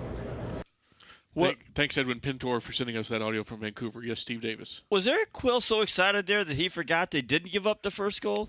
Yeah. Yes. He said we did the hard part of getting the first goal, and then we give up the second goal. Okay. No. Where there's a Quill, there's a way. I mean, so much trust in what Eric has built down the stretch here, and obviously the team is completely bought in. He's got guys from deep down the depth chart contributing in key moments, and that's a huge credit to him for keeping those guys bought in. I think that can be one of the hardest things to do as a coach, is not just have your 11, 12, 13 guys that you trust to come in and play week in, week out, but to get guys that are playing most of the season with North Texas SC to be ready to play in these big moments. I think that's a huge testament to what he's built. So the last thing I've got, and then we can close down the open sign here. Is this the most interesting Western playoff series? Because it's going to be Austin versus LAFC. It's going to be San Diego versus either Portland or Real Salt Lake. And it's Seattle versus Minnesota. I kind of think there's a lot more narrative weight behind this one for sure, and I think Thomas Miller has brought a huge spotlight onto what Vancouver has done as well. Petar Musa finally, I think, has been getting some of the credit that he deserves on the national stage, and it was a shame that he didn't get to play in this game to be in front of that audience. So coming off of a record-tying regular season, he can still go on and have the best goal-scoring season in FC Dallas history with 2 goals in the playoffs. 19, including the playoffs, is the record from Jason Christ. So he's still got that opportunity. Now he's got at least 2 games to do it, maybe even 3 or more. So, I think this one has the most narrative weight behind it. There's going to be a lot of eyeballs on BC Place next weekend. Well, I think it's a good point, and there was a lot of eyeballs on this one as Apple TV broadcast came on today. Is the group up there, Bradley Wright Phillips and Sasha Kleshton, Dax McCarty, as they all started talking about what game they were really watching today. Decision day matches all across the board. They talked a lot about Dallas and Vancouver because there was a lot on it, at the top and at the bottom of the Western Conference standings. And we have seen guys like Asazi Urigide dominate strikers all year. We've seen Michael Collodi and his rise. And I don't know that that's been a big story around Major League Soccer because Dallas, wasn't even in the playoff picture for so long. Well, I think tonight a lot of people had their eyes open to what Dallas has in a goalkeeping situation, because Martin Paz is still top half of Major League Soccer, and now they got Marco Collodi that's beating him out. And then we've also got Osazi Uriguide, more people understanding what he is and how good he has been. And we've said that we think talent-wise he's already the best defender that has ever worn a shirt for FC Dallas. Yeah, I think that's fair. And, the great thing about it is there's a lot of narratives that we'll dig into. I'm sure the FC Dallas agenda this week will be a celebratory one. It will. And we don't even have a Wednesday game to worry about, so we can just get right back on a regular schedule. Better. It's just great. It's a great moment. Everyone in the organization should feel very happy tonight as FC Dallas wins 2-1 at BC Place. They are now 7th in the West as the season comes to an end. So they will play Vancouver Whitecaps again sometime next week in the first round of the playoffs. Keep your eyes on FC Dallas socials for all the information when the schedule is announced. And, of course, there will be a home game, folks. We will get at least one more game at Toyota Stadium. And if you want to be there early, FCDallasTickets.com, you can go ahead and get your playoff seats. But, again, don't worry. We will carry you throughout the entire postseason here, regardless if it's 3 games, 5 games, however many games FC Dallas takes us on. The FC Dallas Radio Network will be here for you. And, hey, if you can't wait for postseason soccer, NTSC plays tomorrow against the Town they FC. Do. Does Sam Sarver got anything left in the tank? I guess we'll find out. Yeah, tune in. 71 minutes tonight. I don't know. Tune in to see if Sam Sarver decides to do a double as he goes down California way. Hopefully North Texas can try and defend their title from last season. But I think that's going to do it for tonight's FC Dallas postgame show. We've got some more coming to you. Again, check the FC Dallas social channels for kickoff dates and times for the upcoming playoff series against Vancouver. FCDallasTickets.com to get your tickets for the game at Toyota Stadium. But for Engineer Barry Walters, for Ryan Figert, for Steve Davis, I have been Sam Hale. You've been listening to FC Dallas regular season soccer presented by Toyota on the FC Dallas Radio Network. The preceding broadcast has been a presentation of the FC Dallas Radio Network. Want to hear something incredible?